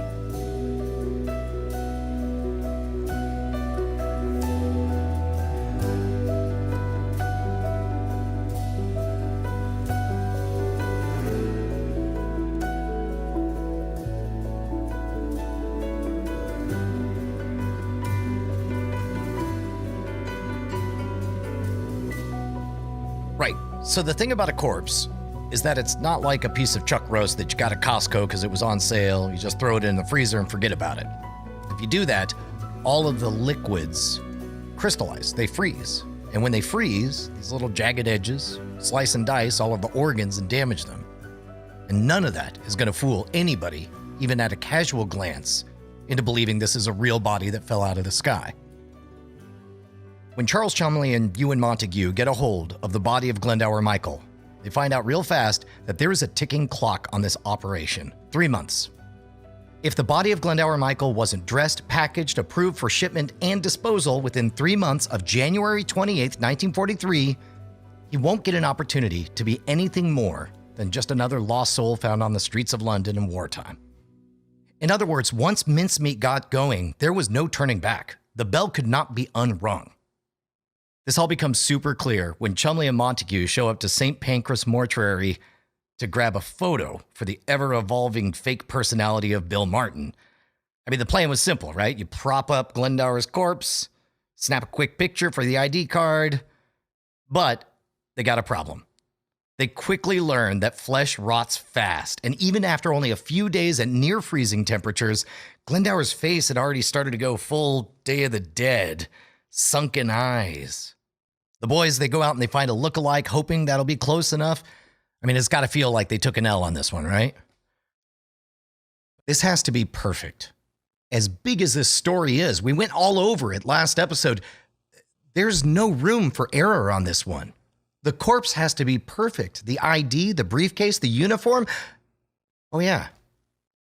How do you give a dead man a uniform that doesn't look like it's fresh out of a bag? You don't want to do all this work, dump Bill Martin in Hitler's lap, just to have the whole thing ruined because somebody sees a tag still attached. Somebody's going to have to wear Bill Martin's clothes. Wear him in. Every single day leading up to the launch, right down to the underwear. That responsibility falls to Charles Chumley, the 25-year-old intelligence phenomenon. 25 is a weird age. It's like you're old enough to have great ideas, but too young for anybody to seem to listen. We all know a guy like Chumley. Hell, some of us are a guy like Chumley. Somebody who desperately wants to achieve greatness, and in some cases, they can even see how to get there if somebody would just take them seriously, just take the time to listen. You ever have that killer thought that just opens up your entire worldview and makes you realize like there's a whole better way to go about living? That's perpetually Chumley. It was all about the idea, which explains why he was eventually hired as an ideas man for the WWII, the Division of British Intelligence, the one that ran double agents during the war. So it's not at all shocking that a guy like that is all in on the insane story of dropping a corpse on the beach to trick the Nazis. But for Chumley, this moment has even more significance. He's truly gifted in the spy world, but it's not where he wanted to be. He wanted to be on the front line. Both of his brothers served in active combat. One of them died at Dunkirk. You've seen the movie. Chumley, though, he washed out of the Royal Air Force multiple times. Too tall for the cockpit. His eyes were bad. It's got to be moments like these when he's looking at himself wearing a fake dead man's clothes. You ask yourself, is all this worth it? Is this what a hero looks like? I mean, I'm sure he's proud of his plan, but this ain't active combat. He's not dying for the cause. He's wearing underwear. And if you are going to have that thought, it's never going to be more clear than when you have a shocking realization in a morgue freezer on transport night.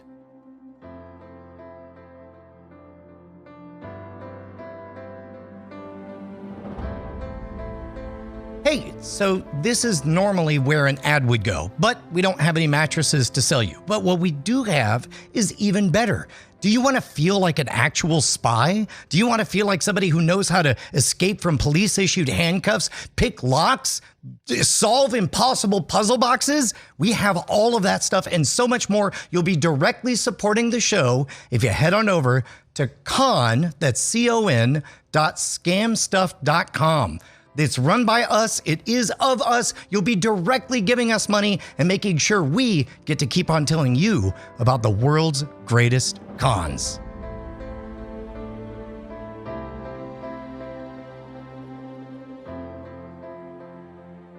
They were going to be dressing the corpse of Glendower Michael. And as they're getting him ready for his transformation into Bill Martin, they dress the corpse in the uniform that Chumley had been wearing in over the last few months. And before you ask, yes, somebody had to draw straws to do the whole underwear part. You'd imagine that would be the worst part of it until you discover there's a problem with boots. See, spending months in near freezing temperatures doesn't totally stop a body from freezing solid on at least a few parts. I don't know if you've given this much thought, but putting on a pair of boots without bending your ankle is just not possible. And you can't do something clever like sew on the boots around the feet because that'll be obvious, right? So the question is, how do you bend the ankle of a frozen corpse without breaking that already fragile foot off of the leg?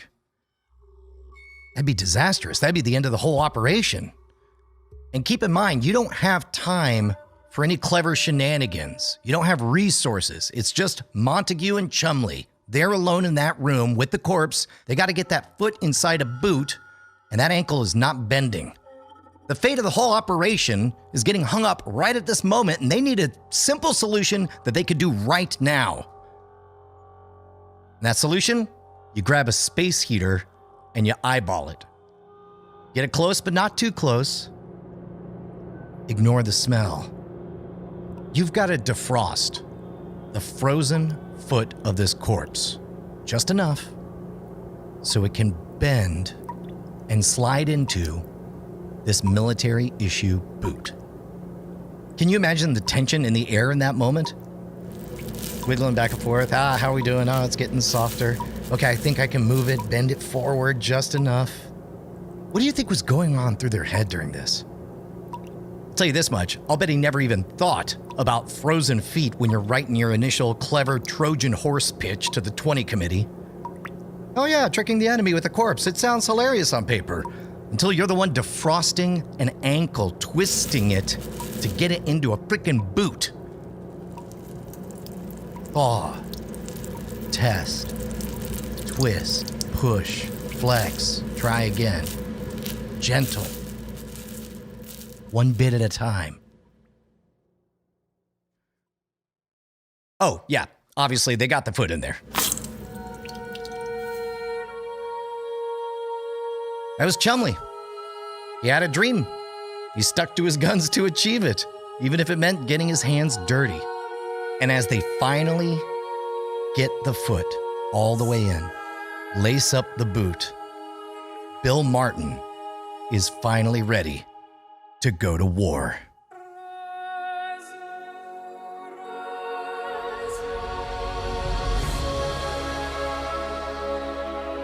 At this point, I feel gross, and I bet you do too. I mean, how can you not, right? How on earth is everybody supposed to feel okay about the things that these guys did to this poor body?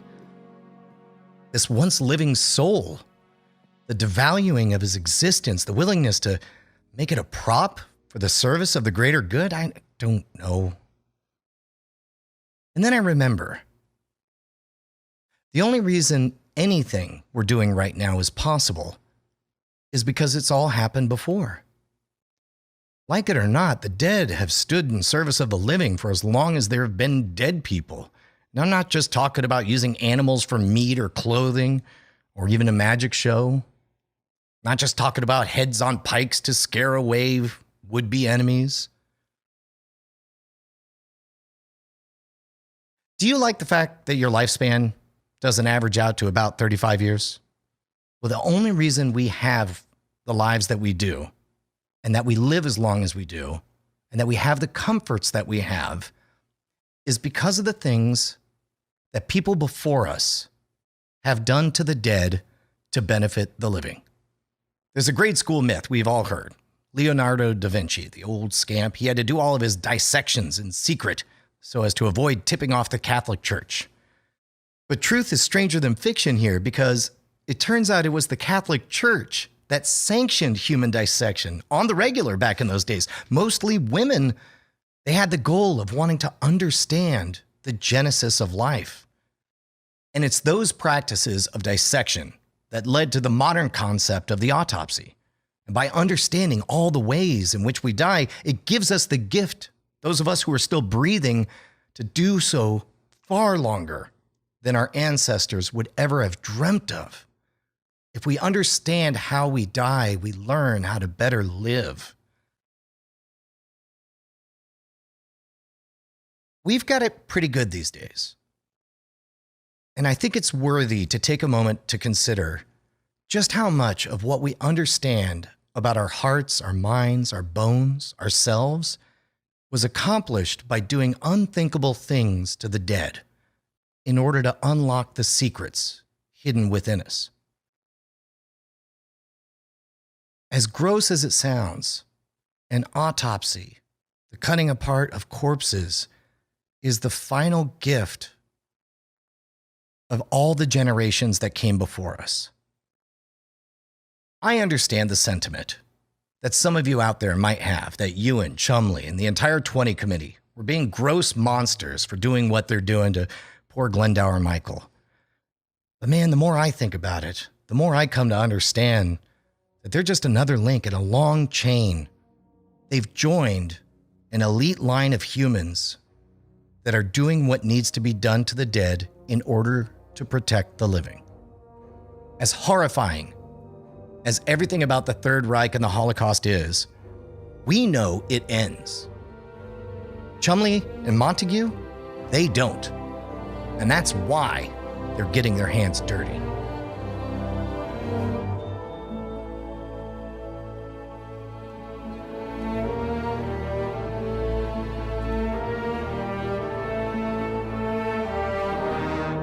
We've all had those moments during a long road trip where the chatter stops, everyone just starts looking out the window, a little bit of personal time, some self-reflection. There's that moment when you bear witness to the whizzing trees and the street lights in the distance, contemplating every moment of your life that brought you to this one moment and asking yourself, was it worth it? I wonder if that was the case for Ewan and Chumley as they took the scenic route, the back roads, to their final destination to drop off the body of the newly minted Bill Martin. Personally, I would have the urge to constantly check the cargo, make sure everything is good to go. I want to double check every suitcase to make sure it was packed with everything I needed. But for them, that option wasn't on the table. Transporting a body from London to Spain sounds so easy, you might underwrite that part of your story. I mean, how many problems could there be, right? Let's go through our options. Let's run down the list. Take the body, just dunk it in the water, right? No, too risky. The ship could be spotted, your whole cover blown. That would ruin everything. We drop it from an airplane. It's supposed to have surfaced from a plane crash, right? Unfortunately, physics is pretty clear on that one. It's not the fall that kills you, it's the stopping. I mean, you drop something from high enough, even into water, it's just going to shatter into a million pieces, especially if it's an already decaying, half-frozen corpse. No, it's got to be something covert and deadly that can deliver the body precisely where you need it, when you need it, without ever being detected. You need something extra, something unique. You need a submarine. Yes, of course. Transport the body via submarine to the location, release it, and you're in business, baby. Hang on. Submarines are tight spaces, right? They're these underwater tubes with hundreds of men on board for weeks if not months at a time. They're a tight-knit group. They talk. And this mission is so top secret that not even your own men can catch a whiff of what's going on. How are you going to get a rotting corpse on board without arousing suspicion? Our idea guy, Chumley, he didn't exactly have an answer to that one. But someone else did.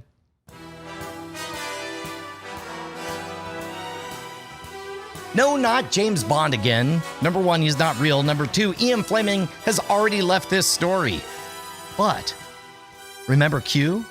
The guy that gives James Bond all of his real-life super sneaky spy supplies in the movies? That department, the Q branch, is real. And during World War II, one of its key players is a guy named Charles Fraser Smith. And it was Mr. Fraser Smith who had the brilliant idea for our friend Chumley. Why not build a custom box for the corpse that would conceal it from everybody not in the know, but also make it precious cargo? Now that's an idea. And just like that, he got underway on a 6-foot canister that, body included, will weigh about 400 pounds. With an airtight seal to prevent the body from, further decay, while being lined with 22-gauge steel on the outside, as the interior was stuffed with a layer of wool and a skin the actual body would be set on top of. After that, the whole thing would be sealed shut with welding on one end, rubber gasket on the other, 16 bolts, and a big old fat label that said, "Handle with care, optical instruments for special FOS shipment."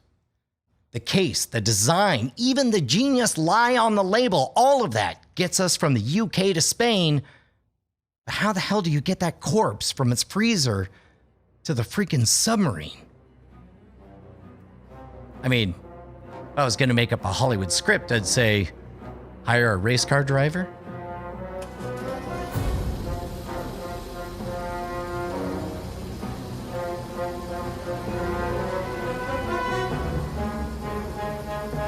St. John Ratcliffe Stewart Horsfall, or Jock as he was known.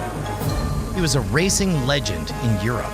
He won multiple trophies on the circuit, found notoriety for his unique racing attire. He'd wear a shirt and a tie or a bomber jacket and sleeveless sweaters, depending on his mood. He was a dude that lived for the racing thrill. Somebody who got the attention of MI5, who recruited him at the start of World War II. They asked him to shepherd agents and enemies from one place to another faster than you could say Operation Mincemeat. He was a man that did his part to serve his country the only way he knew how, which of course was by racing like a badass and looking awesome doing it. He was the one that Montague and Chumley turned to for the night of the transport in a customized Fordson van with a V8 engine. It's a weird-looking car that seems oddly fitting for body transportation. Google it, worth the trip. Imagine you're one of the country's most popular race car drivers. You are at the top of your game. You do nothing but move high-performance automobiles at a speed that other people can't even conceive of. You're told that you have a chance to help save the world by moving precious cargo from London to the coast of Scotland. You show up, and what's your sweet ride? Looks an awful lot like a U-Haul. As you might imagine, carrying out a covert mission with a race car driver as your chauffeur is exactly as insane as it sounds. One of the craziest moments came when Jock missed the turn for a roundabout, ended up driving over the freaking grass center like he was in a Michael Bay movie. Oh, also, did I mention that all of this was happening without headlights? Because it was happening without headlights. When we say covert, we mean covert. And think about this. Montague and Chumley have been living with this idea, who they made into a real person. And this is the only road trip they'll ever take with him. This is the end of their tale. How do you let go of this moment? Why would you not stay awake? Once they get to that submarine, their part of this story is over. And, like in all good Hollywood adventures, the good guys did eventually make it to Greenock Dock, just in time to meet up with Lieutenant Bill Jewell of the HMS Seraph. It's an S-class submarine operated by the Royal Navy. And for the first time in 3 months, the body of Glendower Michael, who we now know as Major Bill Martin, would be left in the hands of someone who wasn't Ewan Montague and or Charles Chumley. What do? You tip your hat? Give a little half salute? Put your hand over your heart? You whisper a prayer? They created this guy. And now they're saying goodbye as he performs the most important mission of his afterlife.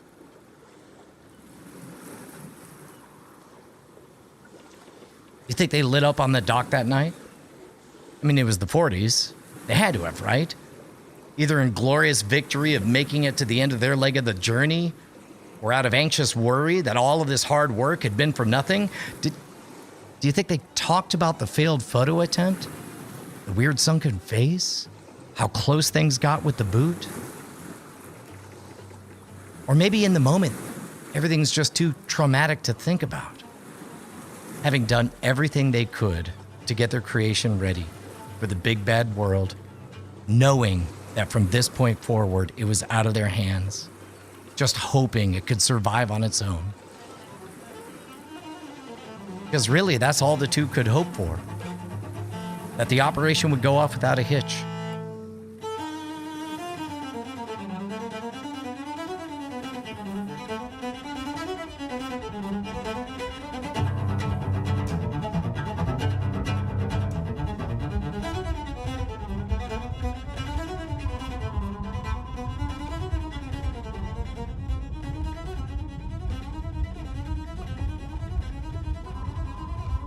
Three days have passed. The Seraph is now off the Spanish coast.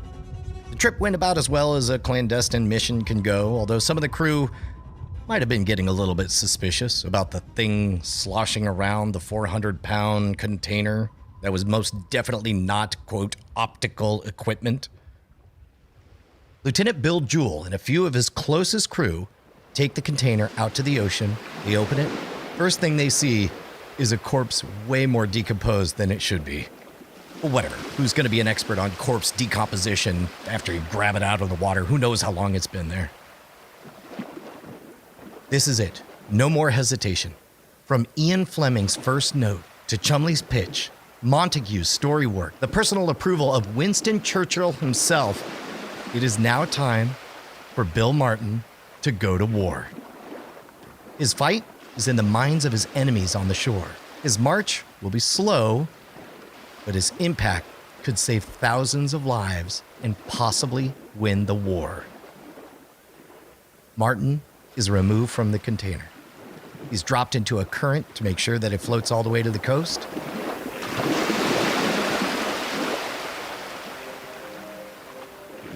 Good luck, soldier. Just one last thing to do. Orders say we gotta sink this box he came in. Can't have no evidence floating around, right? I mean, this is gonna be the fun part. Your job is to fire 200 plus rounds of ammunition in a box with the purpose of getting it to sink. That's gotta be the highlight of your week, right? So they go for it. They rain hellfire. A hailstorm of bullets starts piercing it, turns the whole thing into Swiss cheese.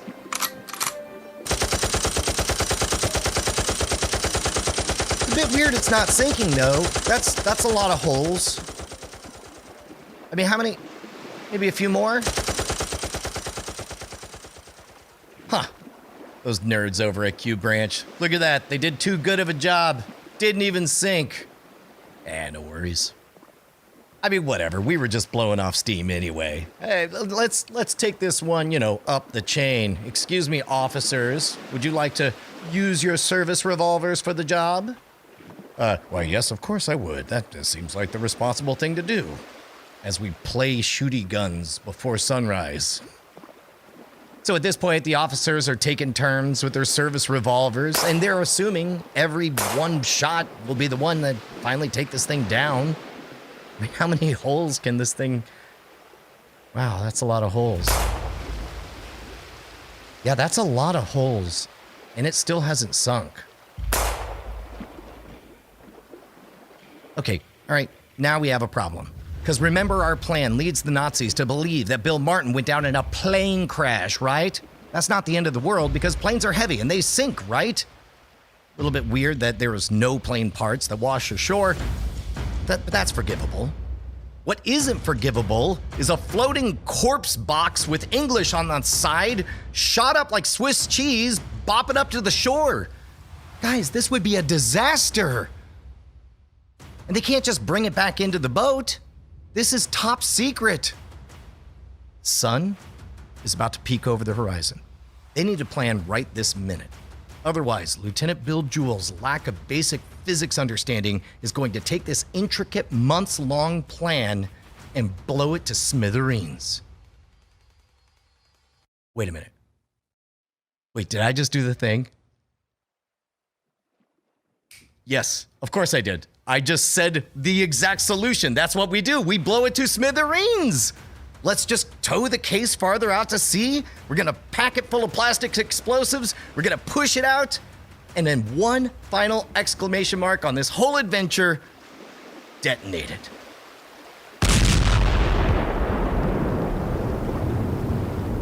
And that's exactly what they do. Just like that, the last bit of evidence that Operation Mincemeat ever happened is no more.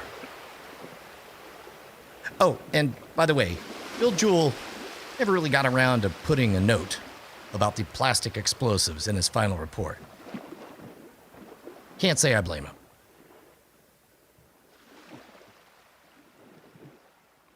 We're all storytellers. But not all storytellers are created equal. Most are happy to just sit around the campfire with a couple of brewskis, spinning tales out of true life experiences, maybe jazzed up to get a laugh or a gasp. Tell a joke you heard the other day.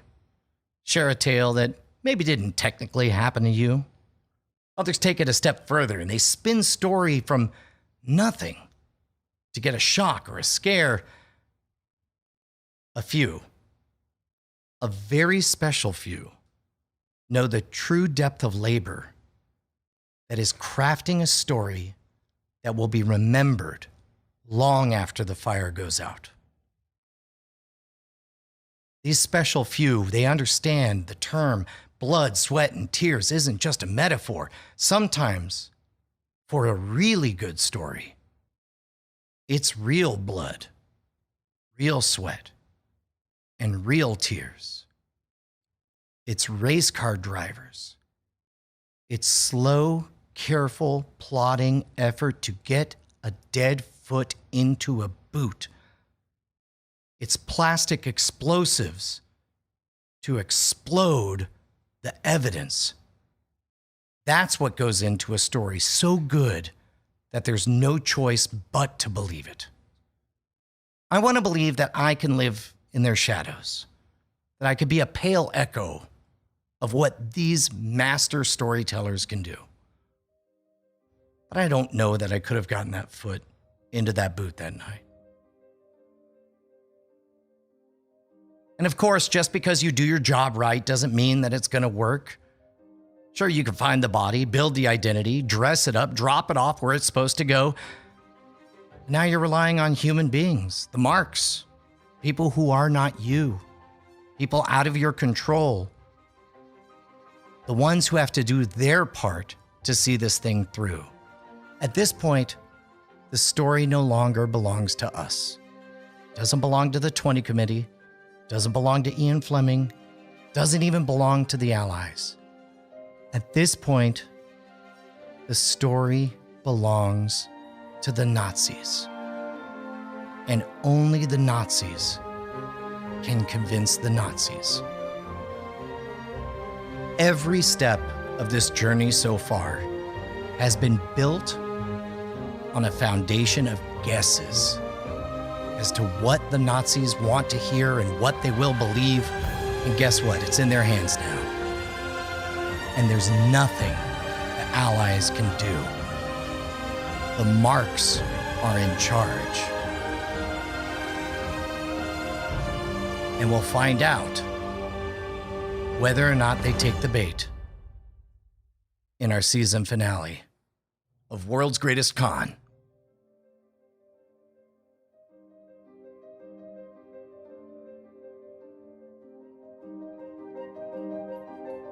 This episode of World's Greatest Con was written by Meryl Barr and me, Brian Brushwood, your humble host. Produced by Dog and Pony Show Audio. Special credit goes to Operation Mincemeat by Ben McIntyre, the source of most of the material we have. By the way, of course, you've got questions. We want to give you answers, so send them in right now to worldsgreatestcon@gmail.com.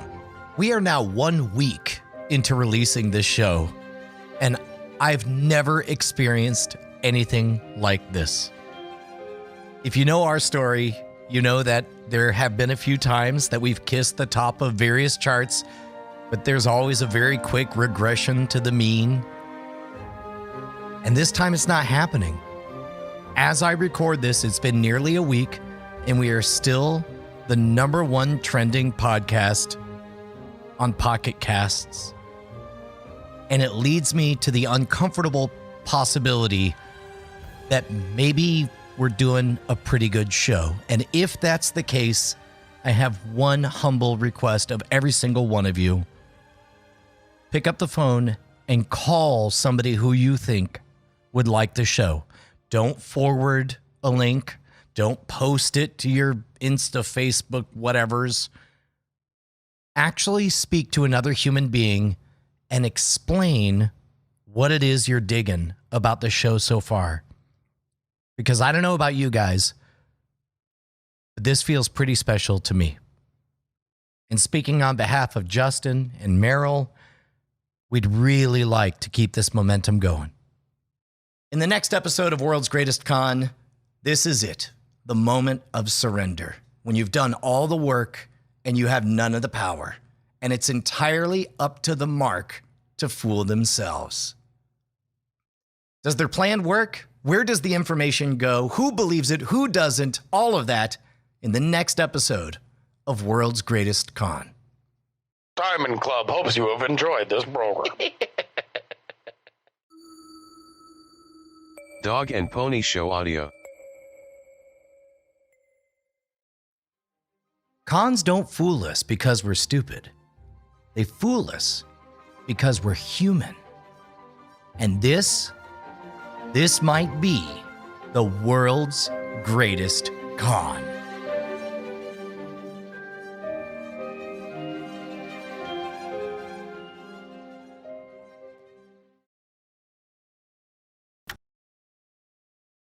This is World's Greatest Con. I'm Brian Brushwood. There's this moment. It might have been waiting to find out if you got the job. Might have been asking someone out on a date and waiting to hear back from it. You might be defending your PhD thesis, but I am convinced that the feeling of this moment is absolutely universal and every single one of us has had it. I call it the moment of surrender. And the one thing, the only thing that's peculiar about mine is that it was broadcast on national television and you can watch it right now. On a scale of 1 to 10? Yeah. -5. I just want to make them smile. They're smiling right now. Well, that's the worst smile I've ever seen in my life. Looking over at Penn and Teller, I can see they've come to the end of their deliberations. I'm on stage in Las Vegas. Network television cameras are rolling all around me. There's a studio audience waiting on me. It would be an understatement to say that there was tension thick in the air as my artistic heroes, Penn and Teller, are about to pass judgment on me. It's that moment of surrender that's often the most telling about a long project, right? You've done all the hard work. All that's left is to find out how you did. It's that moment that you go from totally in control to totally out of it. In my moment, Penn Jillette leans forward, somebody who I have watched since I was in 2nd grade, and he tells me that I failed. And you could see it on my face. I couldn't be happier to hear it. If you're not familiar with Penn and Teller, they're two legendarily creative performers. There are pretty much only 5 gods in all of magic, and somehow Penn and Teller managed to be 2 of them. I don't know how they pulled that off. But they have the show where they dare the best and brightest of all of magic from all over the world to come on stage and try to fool them. It's called Penn and Teller Fool Us, and it's the highest rated show on the network television channel that it appears on. When I said yes to doing this show, I started a plan. I figured there were two ways you could play an appearance on Fool Us. The first and most obvious way is to legitimately try to fool Penn and Teller with a magic trick, to seriously play magic chess with two grand masters of the art. And there are some magicians that try to do this. Some have even pulled it off, but many, many more fail. And this is because Penn and Teller are very, very good at magic chess. Without getting too far into the world of magic, a trick that fools a magician tends to be dense, to be charitable, and that's fine for them. To some magicians, the distinction of fooling Penn and Teller means the world. But for me, it felt like a big waste of an opportunity. Which brings us to the second way you can play a Fool Us appearance. The way I played it. Hey, I'm Brian Brushwood from Austin, Texas. It's not until halfway through cutting off my tongue that people realize, wait a minute, it's a magic show. Instead of focusing on the stated objective of the show to fool Penn and Teller, you understand the real prize. The real prize is the hearts and minds of the people who are watching at home. Again, this is a very highly rated show.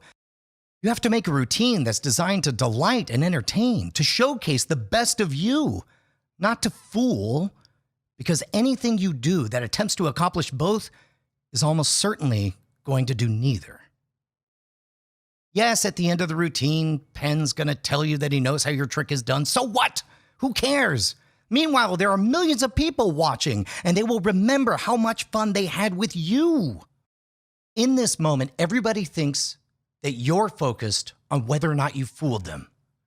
The truth is, you're only wondering if you've won their approval. Because if you've won their approval, you've won the approval of the millions who are ready to agree with them.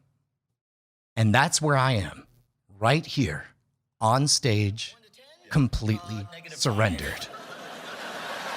I just want to make them smile. They're smiling right now. Well, that's the worst smile I've ever seen in my life. Looking over at Penn and Teller, I can see they've come to the end of their deliberations, so I'm going to phone I'm up watching Penn my to two find out childhood how it heroes whisper to each other, and Penn is about to speak. Waiting in that moment was agony. But this was ecstasy. What do you have to say? We are huge fans before you even came out here, and the bribe did not hurt. We did psychic surgery, which is what you were doing there, on Conan O'Brien's show, and Teller did the moves to reach in and pull the stuff out of Conan's stomach, and I think you did it better.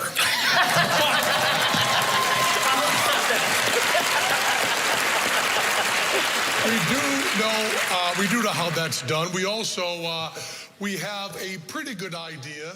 You're waiting to hear if you got the job. You're waiting for that text message that says, sure, with a smiley, winky face. You're waiting to find out that you are a PhD. It's the same moment.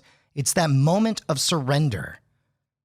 And Montague and Chumley are in that exact spot right now in our story. They've sent the fictitious Bill Martin to his death in Spain, the final product of months of effort and military ingenuity. And now they have to wait. There are no more levers to pull. They're standing alone on stage. That moment of surrender is bracketed by two mountains. That canyon of waiting is surrounded. To the left, on the one side, you have the moment that you have to give it up. You have to let go. And that other mountain, where the superposition collapses and finally you have an answer. You find out how well you did. Now for me, live on stage on a reality competition show, what is that, a minute, 2 minutes?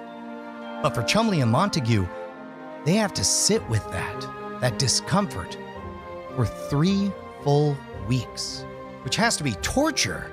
Because it turns out that all of their hard work might be for nothing. These documents aren't guaranteed to make it all the way to the desk of Hitler. They might not fool him. The tens of thousands of lives that they hope to save might be lost despite all of their best efforts. And there's nothing they can do about it. Cons don't fool us because we're stupid. They fool us because we're human. And this might be the world's greatest con.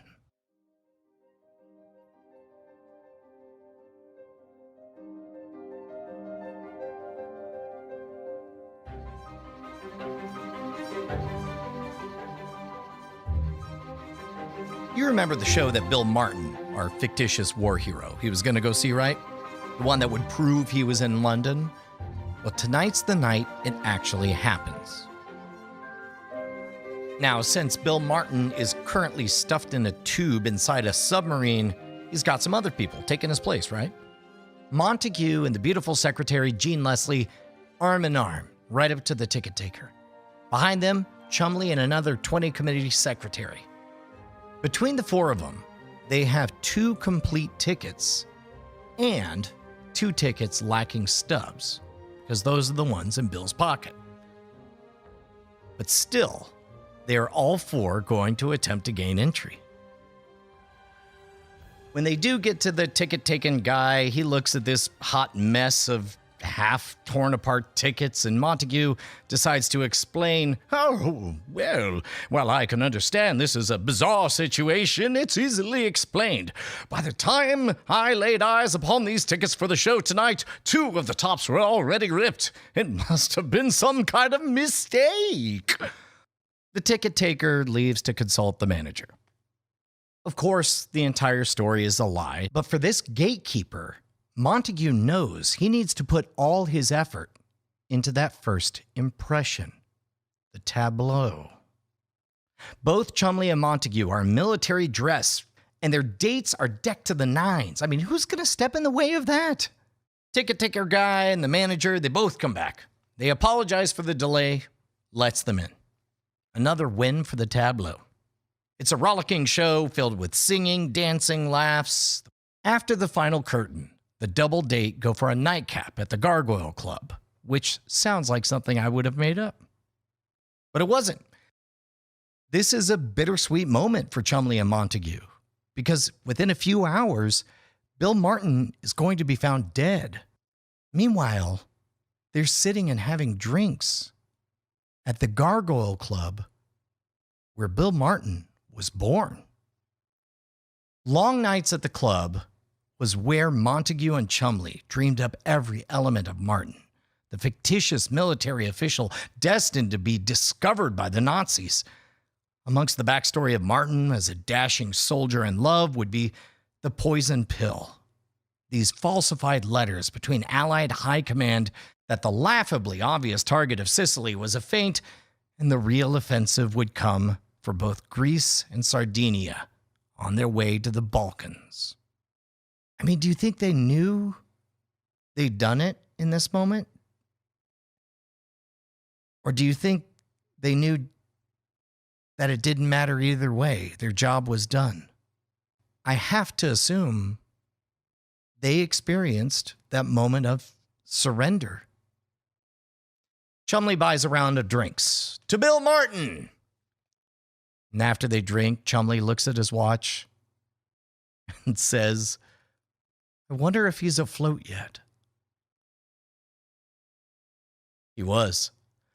A plan, this plan, years in gestation and weeks in intense preparation was about to commence. An offering by the 20 committee that, if successful, could save thousands of lives and end the war was officially out of their hands.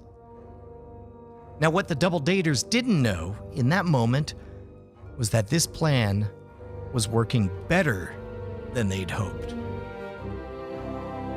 which almost derails everything.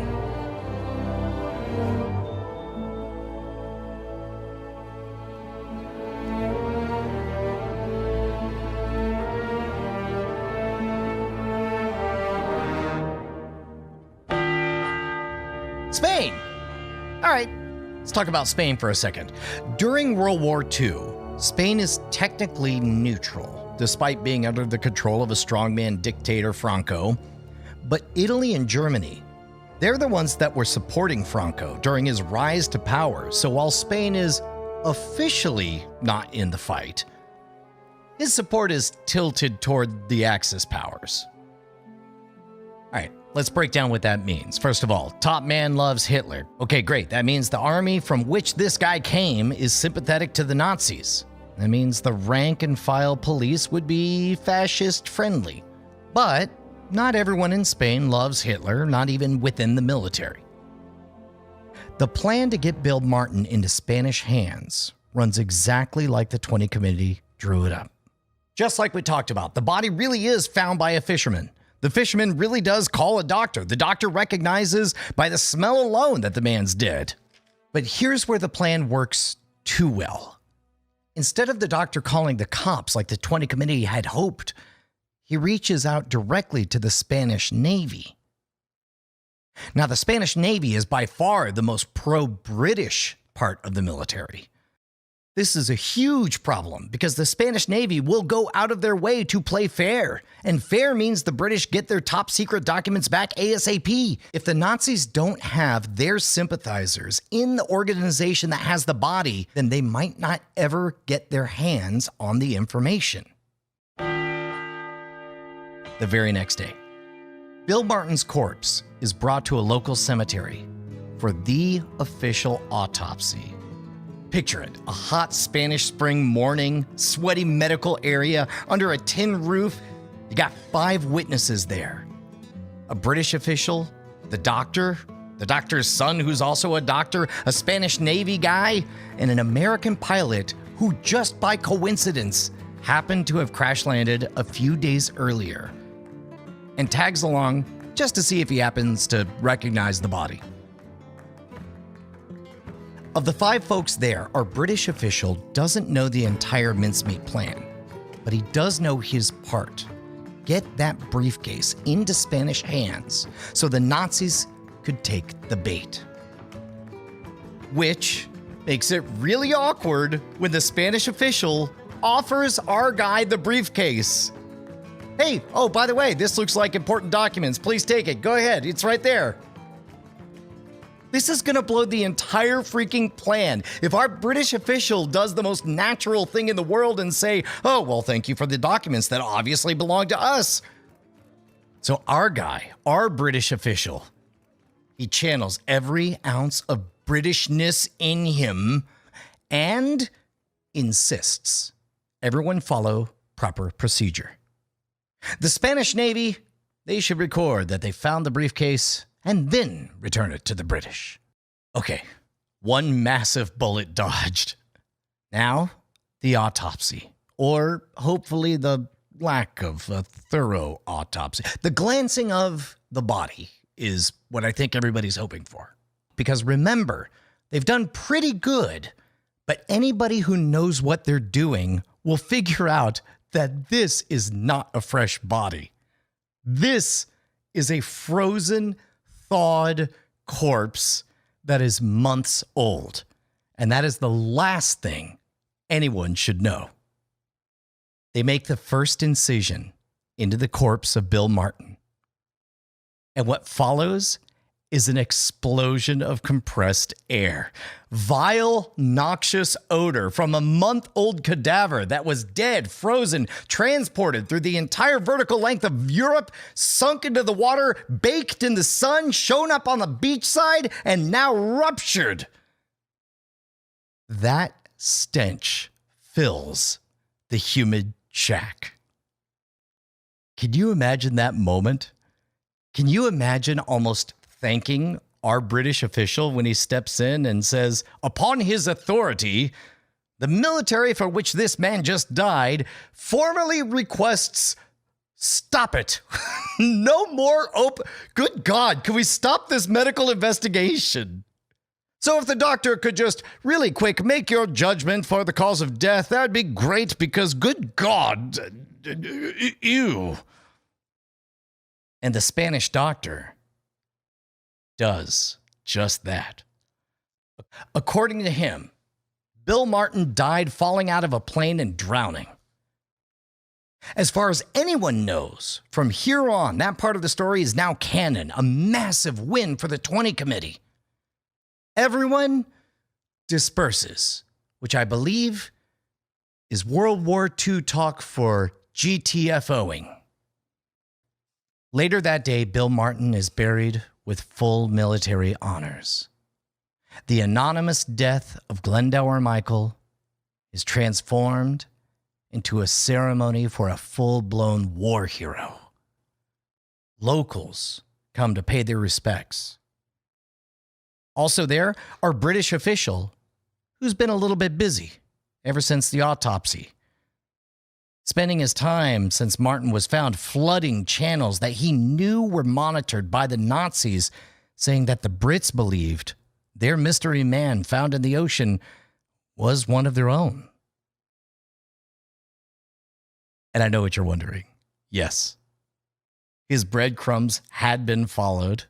Also attending the funeral was Adolf Klaus, the Nazi intelligence operative, known to be in Huelva. In all of the planning of the 20 Committee, they were counting on Klaus being competent enough to get the information. It's a tricky situation. You don't want somebody who's bad at their job to have the information just pass right on by. You want them to recognize gold when they see it. You don't want somebody so hyper-vigilant because they might sniff out the ruse either. You need somebody efficient, somebody who will get the information, pass it up the chain as fast as possible. That was Klaus. Within one day, he had already alerted the head of Nazi intelligence in Spain that he was going to get whatever information he could on the body. Another day later, he had secured a list of the items found on the body, but nothing else. So it's now 3 days since Martin landed. Back in London, I got to imagine Montague and Chumley are losing their minds. I'm picturing them chain smoking, knees bobbing, thinking about the fact that this information was supposed to be in the Nazi hands in minutes, hours, not days. They didn't really plan on the Spanish Navy being the ones in control of all of this, the one group of friends they actually had in all of Spain. Of course, they couldn't just let that team in on the ruse. Just because they're friendly doesn't mean they're leak-proof. So they hit that wall, and they finally make the decision. They got a goose along the process. They send a transmission to our British officer, the one in Huelva, but they send it on a channel that they knew was monitored. His orders are unambiguous. Get the documents in the briefcase because they are of a tremendous amount of value. That's the part they want the Nazis to hear. The 20 Committee follows up in a back channel saying that, while our British officials should be firm with the Navy, don't be too demanding. Otherwise, they might actually hand it over. The Nazis got our fake message loud and clear. Klaus now has a firm target. Get whatever is in that briefcase. Moreover, his bosses knew something of value was right there in Huelva, which only makes it all the more humiliating when, try as he might, dude fails. I mean, he gets pictures of the pocket litter, but nothing that was inside any kind of sealed envelopes, which on day 4 was officially transferred out of Huelva en route to Madrid, where Spanish naval intelligence was about to finally deal with it. It's weird to put it this way, but this is really bad. The 20 Committee is just one step away from Operation Mincemeat being a total disaster. You can't con an honest John. Remember that. We began with that. The 20 Committee, they need this to fall into the hands of people who are going to do the wrong thing. Leak it to the Nazis. So every mile these documents get closer to Madrid in neutral, fair hands is a potential time bomb for the 20 Committee. The Spanish Navy are about to do the one thing that will ruin everything, and that's play by the rules.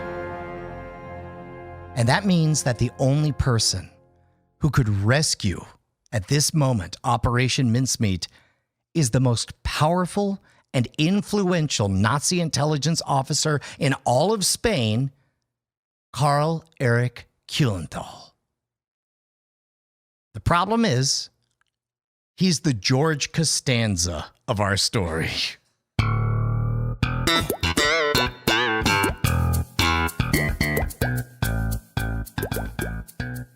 Kuhlenthal is a dandy. He manicures his nails, rides around Madrid in a fancy car. He was well regarded in Nazi leadership, specifically Heinrich Himmler. He loved him. He thought the guy was a virtuoso, discovering every little nugget of information, bringing it back to leadership, but Kuhlenthal was far from the best. Now, Kuhlenthal did bring back a lot of information, but the problem was that a lot of it was garbage. For example, one day, random dude comes into Nazi intelligence office in Madrid, gets to sit down with Kuhlenthal, starts railing about how much he hates the Brits. Oh, I hate the British. Oh, I love Hitler. Oh, the Nazis, they're going to destroy their enemies. Kuhlenthal recognizes talent when he sees it. And he agrees to send the man to England as a spy. A week after our newly minted spy leaves, Kuhlenthal gets a letter. The new spy says, "It's me, your new spy. I'm in England. I'm ready to work. In order to ensure their communications are secure, I've already networked with someone in Lisbon, Portugal. That'll be the relay point for all the letters." That's right. All communication will come through Portugal from England. All the money in the operation should just keep on sending that money to Portugal. Dude never went to England. He went to Portugal. He just wrote a bunch of bullshit to Kuhlenthal in exchange for money that was being sent to keep the scoops coming. The information was garbage, which becomes a point of fascination for British intelligence, who are monitoring every bit of intel coming into Kuhlenthal. Who is writing this nonsense? And why was Kuhlenthal believing it? British intelligence eventually finds the guy, and they legit move him to England. Rope him in as a double agent, codenaming him Garbo, as in Greta Garbo, the actress, not for the Garbo edge information he was doing, although that would work too. The Brits knew that Kuhlenthal would pass along the mincemeat information because he was already passing on fake information. And there was a reason Kuhlenthal was so eager to be seen as somebody who always had the intel he needed to for survival. Kuhlenthal was half Jewish. And even though he'd already gone through every official channel to have his bloodline declared pure, whatever that means, he was never going to be in Nazi leadership in Germany. In fact, the closer he got to Berlin, the more likely it was that the powers that be would turn against him. So he found a safe little outpost in Spain, started making himself useful. Even if his desire to be seen as a crucial link in the chain led to the propagation of completely false information. The real M from the James Bond series, John Godfrey, he once said that twin fatal flaws of a spy are wishfulness and yes-manship. Kuhlenthal had both in spades. Now, while Kuhlenthal could be relied upon to pass the mincemeat information up the chain, there was no assurances that he had the wherewithal to actually secure it.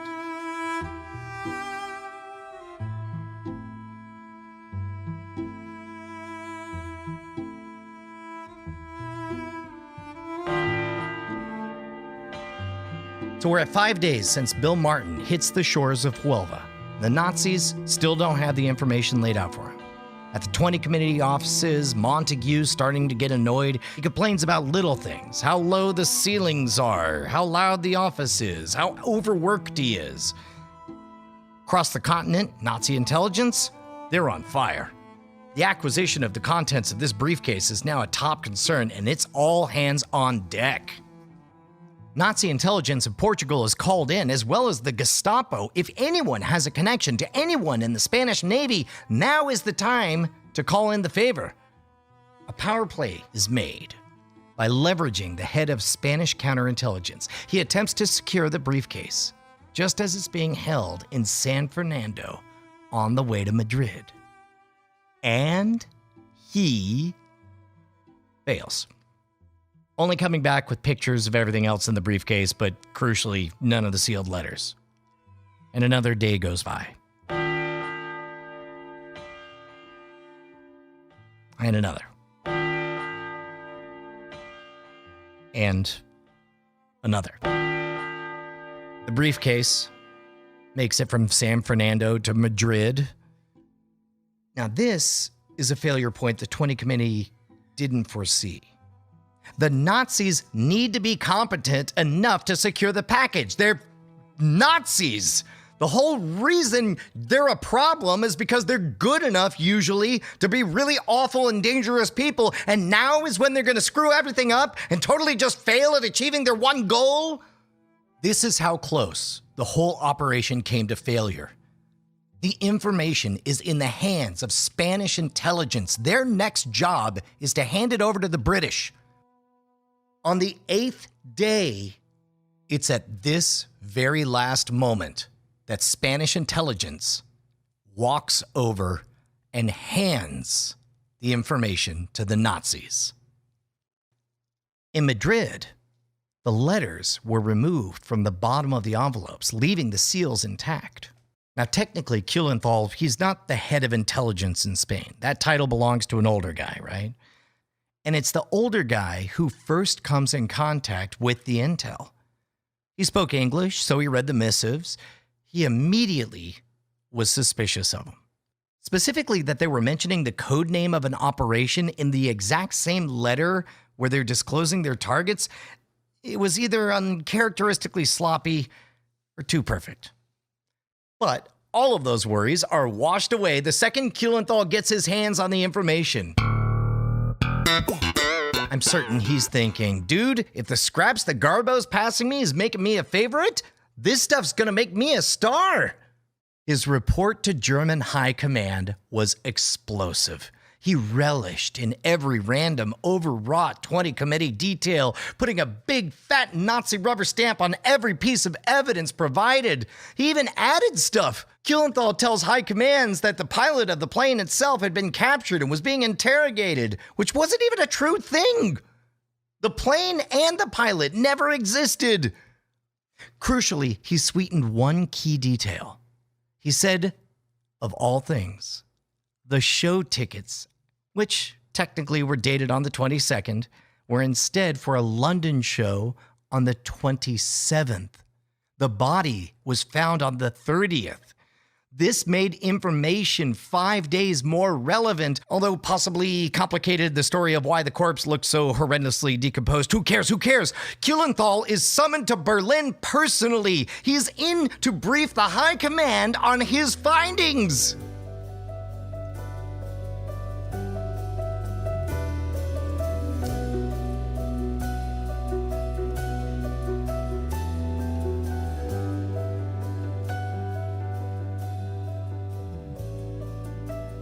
I want to make something perfectly clear here because we've been working up to this for 4 episodes now. The con man gets the moment of surrender. All the hard work is done, and it's up to the mark to fool himself. The mark gets the gut feeling, a powerful instinct honed over hundreds of thousands of years of evolution. What do we mean when we say, I just had a gut feeling? I mean, this whole story began with me telling you guys about how I ignored my gut not to trust this random weirdo with a white van, to buy some fake speakers that turned out to be garbage. Instead, I let the fantasy drive me to do something that I knew was a bad idea. And in the process, I got made the sucker. The human mind is this incredible, vast, fascinating, weird organ. So much of what we know is buried beyond what we can articulate. That hunch, that intuition, that gut feeling, that instinct is often the rest of our mind bubbling up around the edges of a logical process. You don't got the words, but you know it. You feel it. And it's verifiable. In 2016, Italian researchers recorded a bunch of people grabbing a water bottle. Half of them were told to drink out of it, and the other half were told to pour it into a cup. The researchers then showed a few seconds of those videos to new people. Specifically, it was edited so that the clip just ended right before the first volunteers touched the bottle. The folks watching the video, they were then asked, did they drink from the bottle or did they pour it into the glass? The video watchers guessed correctly beyond statistical chance. There was something in the movement or the face or in their eyes or their intention. There's something that correctly guided those viewers to the right choice, even knowing they were totally guessing. And this goes even farther. In his book, The Gift of Fear, security expert Gavin DeBecker, he says that our intuition is literally designed to save our lives. Think about it, man. We ain't got long teeth. We don't have sharp claws. We don't have thick scales. We're not very fast. Honed over thousands of years of evolution, we have one thing going for us: intuition. It's the key reason why humans are the dominant species on the entire planet. And Gavin's message is, if you want to avoid predators, you listen to your gut. Humans have one gift. We're very good at knowing how to stay alive. DeBecker says that the most common way we get ourselves into trouble, sometimes violent or deadly trouble, is when we ignore that gut feeling, that instinct, in favor of modern sensibilities. You don't want to leave a crowded nightclub because people might think you're being rude. Trusting your intuition, that gut instinct, gets you out of trouble. Ignoring it is what gets you into it. Now, statistically, our gut feelings can be as wrong as often as they're right. Gut feeling can be a breeding ground for prejudices or convenient solutions to complicated problems. Yes, they are definitely not a cure-all. Hell, we just talked about how Kilenthal's gut feeling is that every slice of information that comes his way must be totally true, and that didn't make him a better spy. But the question is there one moment when gut feelings are most valuable? I can already hear you smiling because, of course, the answer is yes, and it's very relevant to everything we've talked about in the last 4 episodes. Gut feelings can aid you in a crisis situation when data and further discussion is redundant or impossible. You don't have time to say it out loud or talk it out or Socratic dialogue, blah, blah, blah, blah, blah. You just know what needs to happen. And cons are reliant on manufactured crisis moments just like this. Gut intuition is something that can literally keep you ahead of the game. No matter what con job you ever hear about, there is one universal truth. Whether you're buying stolen speakers out of the back of a white van or shaping the future of the Third Reich, it's the fact that the con man has a moment of surrender and that the mark's only protection is that gut feeling that this ain't right. Dissect what you can, but in the spur of the moment, trust your instincts. And keep all of this in mind as our lie travels to Berlin. Because you can learn a lot by keeping track of who is acting on instinct and who is overthinking it.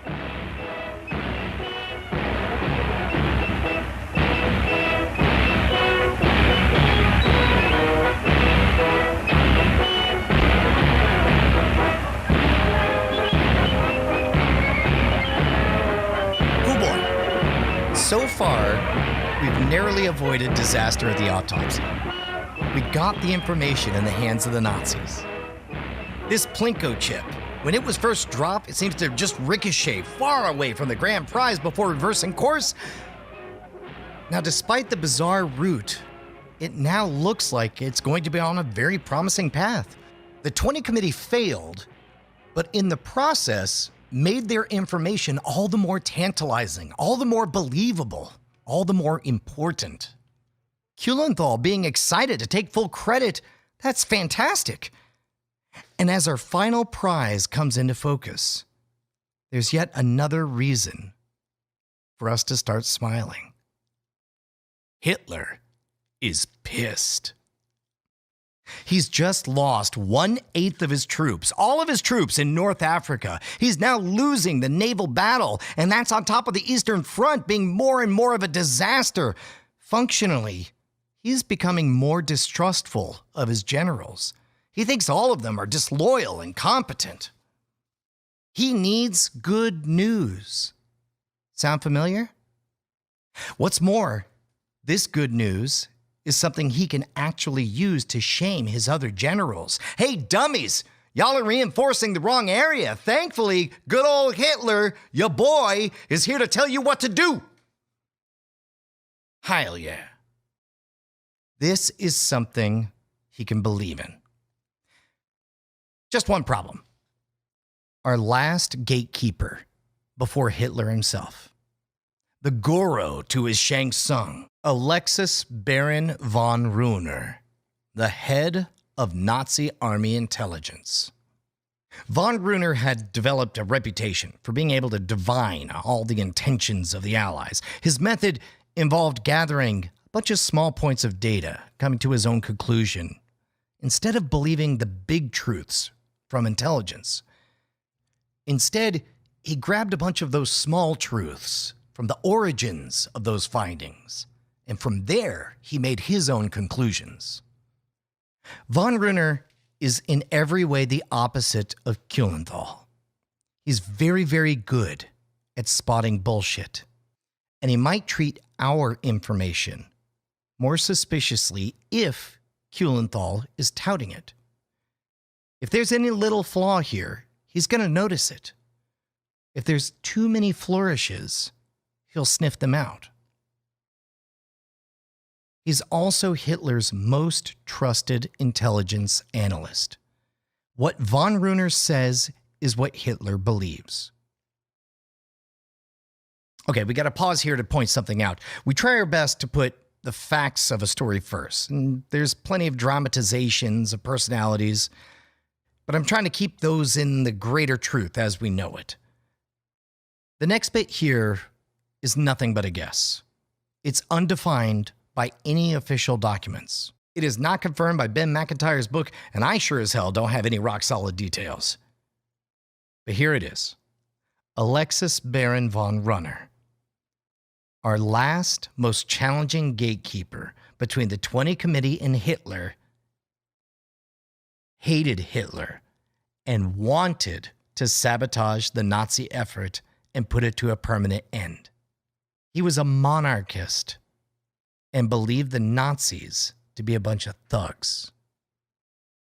If this is true, it begs a very interesting question. Why would von Runer be in Nazi leadership, let alone the most trusted intelligence official in Hitler's side? Who knows? We do know that during the run-up to D-Day, this guy massively overinflated troop counts, which was something crucial to helping the Allied victory. Von Runer, he was not tied to that attempt to kill Hitler on July 20th, 1944, the one that inspired that 2008 movie Valkyrie, but for the Gestapo, seemed close enough. Von Runer is among the 7,000 that were arrested after the plot and among the nearly 5,000 killed for it.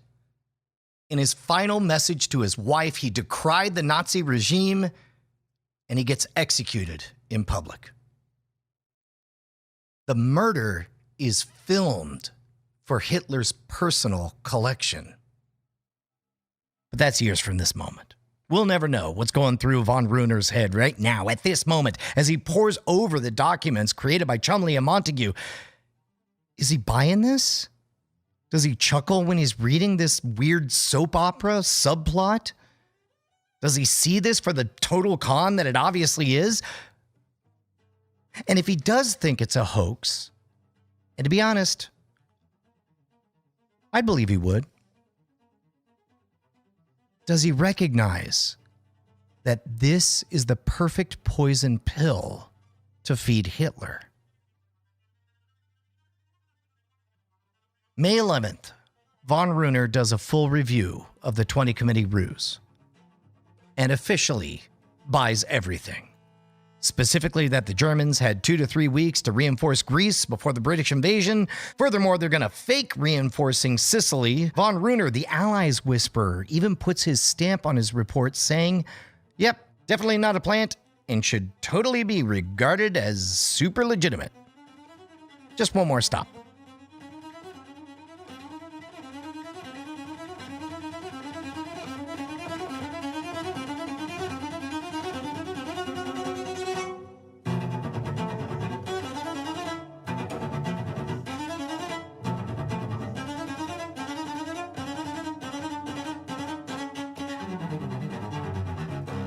Three weeks after Bill Martin has hit the shores of Spain, the documents hit the only desk that matters.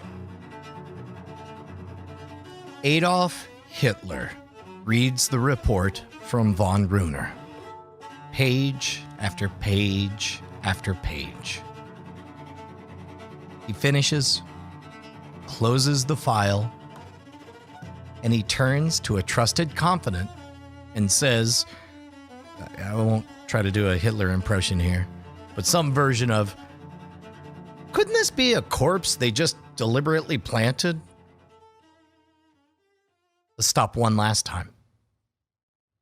From the beginning of this story, I told you, cons don't fool us because we're stupid. They fool us because we're human. And there is no greater example of this.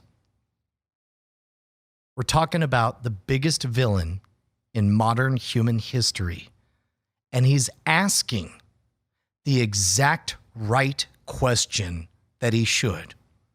His gut is telling him, this sounds like a con, and that's exactly what it is. Oh, I don't know, though. There's all these incompetent generals and the embarrassment of the losses in Africa, possibility of the Soviet quagmire continuing. Ugh. I mean, this looks like good news, right? Why shouldn't Hitler believe it? And just like that, in that moment, the 20 Committee had him. Hitler, ignoring his gut reaction, instead focusing on the narrative that would benefit himself, of course.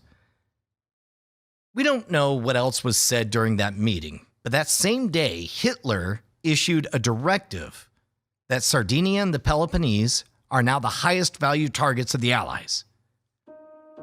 This sets off a massive wave of reaction from the rest of the German intelligence community. At this point, they start a re-examination of all of the evidence that led Hitler to this whatever is happening right now. They discover Kuhlenthal's shortcuts and all of his embellishments.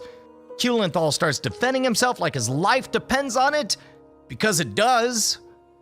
Even famous Nazi propagandist Joseph Goebbels looks over the 20 Committee's work and says, yeah, bro, this smells like bullshit.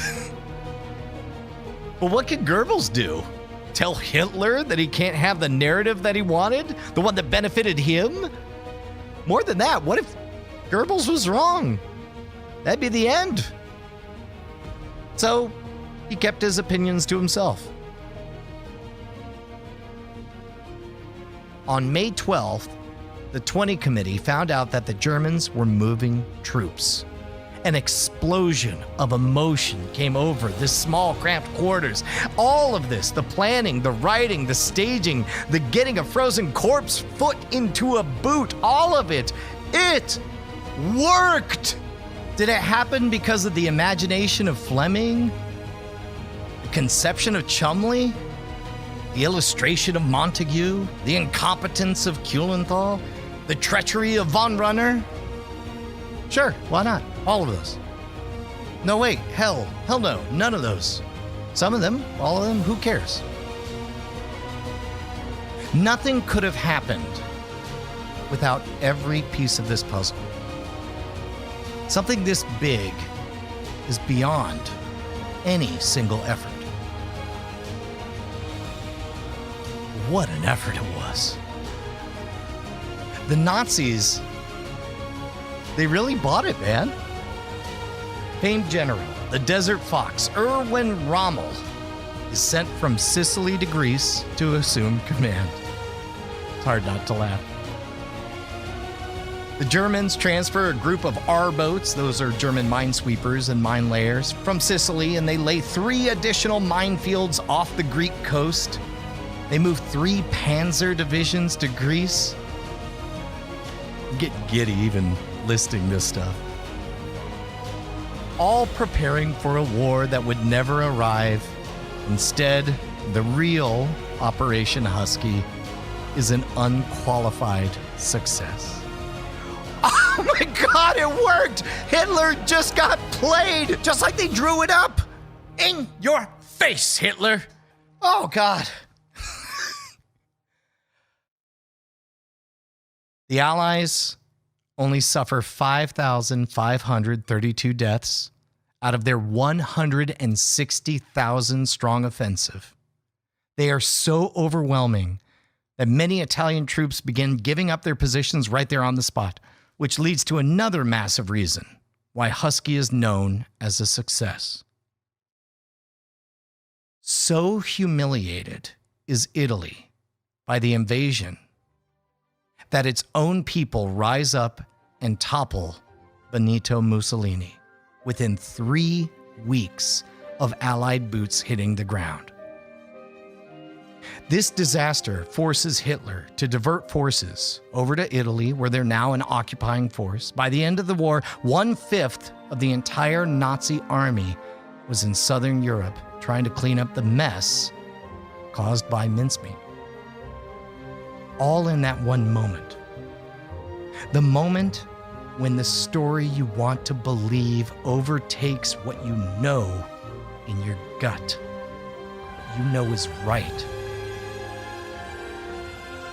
The stakes are massive, but the game's always the same. And this time, the world's greatest villain, Adolf Hitler, fell victim to what was quite possibly the world's greatest con.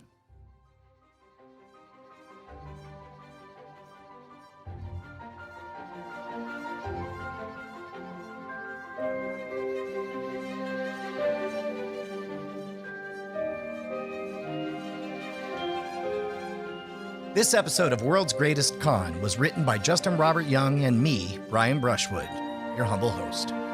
Produced by Dog and Pony Show Audio.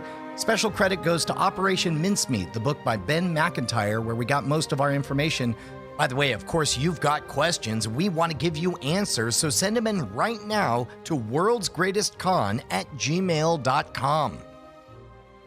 Next episode is going to be a real special one. You're going to meet my co-creator and partner in crime. You're going to get a peek behind the curtain of exactly how all of this came together, why we selected the stories. You're going to get to hear all the little bits and pieces that didn't quite fit in, but are awesome in and of themselves. We're going to answer all the questions and comments that you guys have been sending in since we started asking for them. And most importantly, we're going to discuss where we go next. As I record this, since day one of the launch, we remain the #1 top trending podcast in all of Pocket Casts. Justin and I didn't know how good this was going to be and how much you guys would love it. And we want to share with you the vision for the future. So drop us an email. And in the meantime, find one friend that you think would like this podcast and share it with them, because I have a feeling we're on to something big here. We'll see you next episode. Diamond Club hopes you have enjoyed this program. Dog and Pony Show Audio.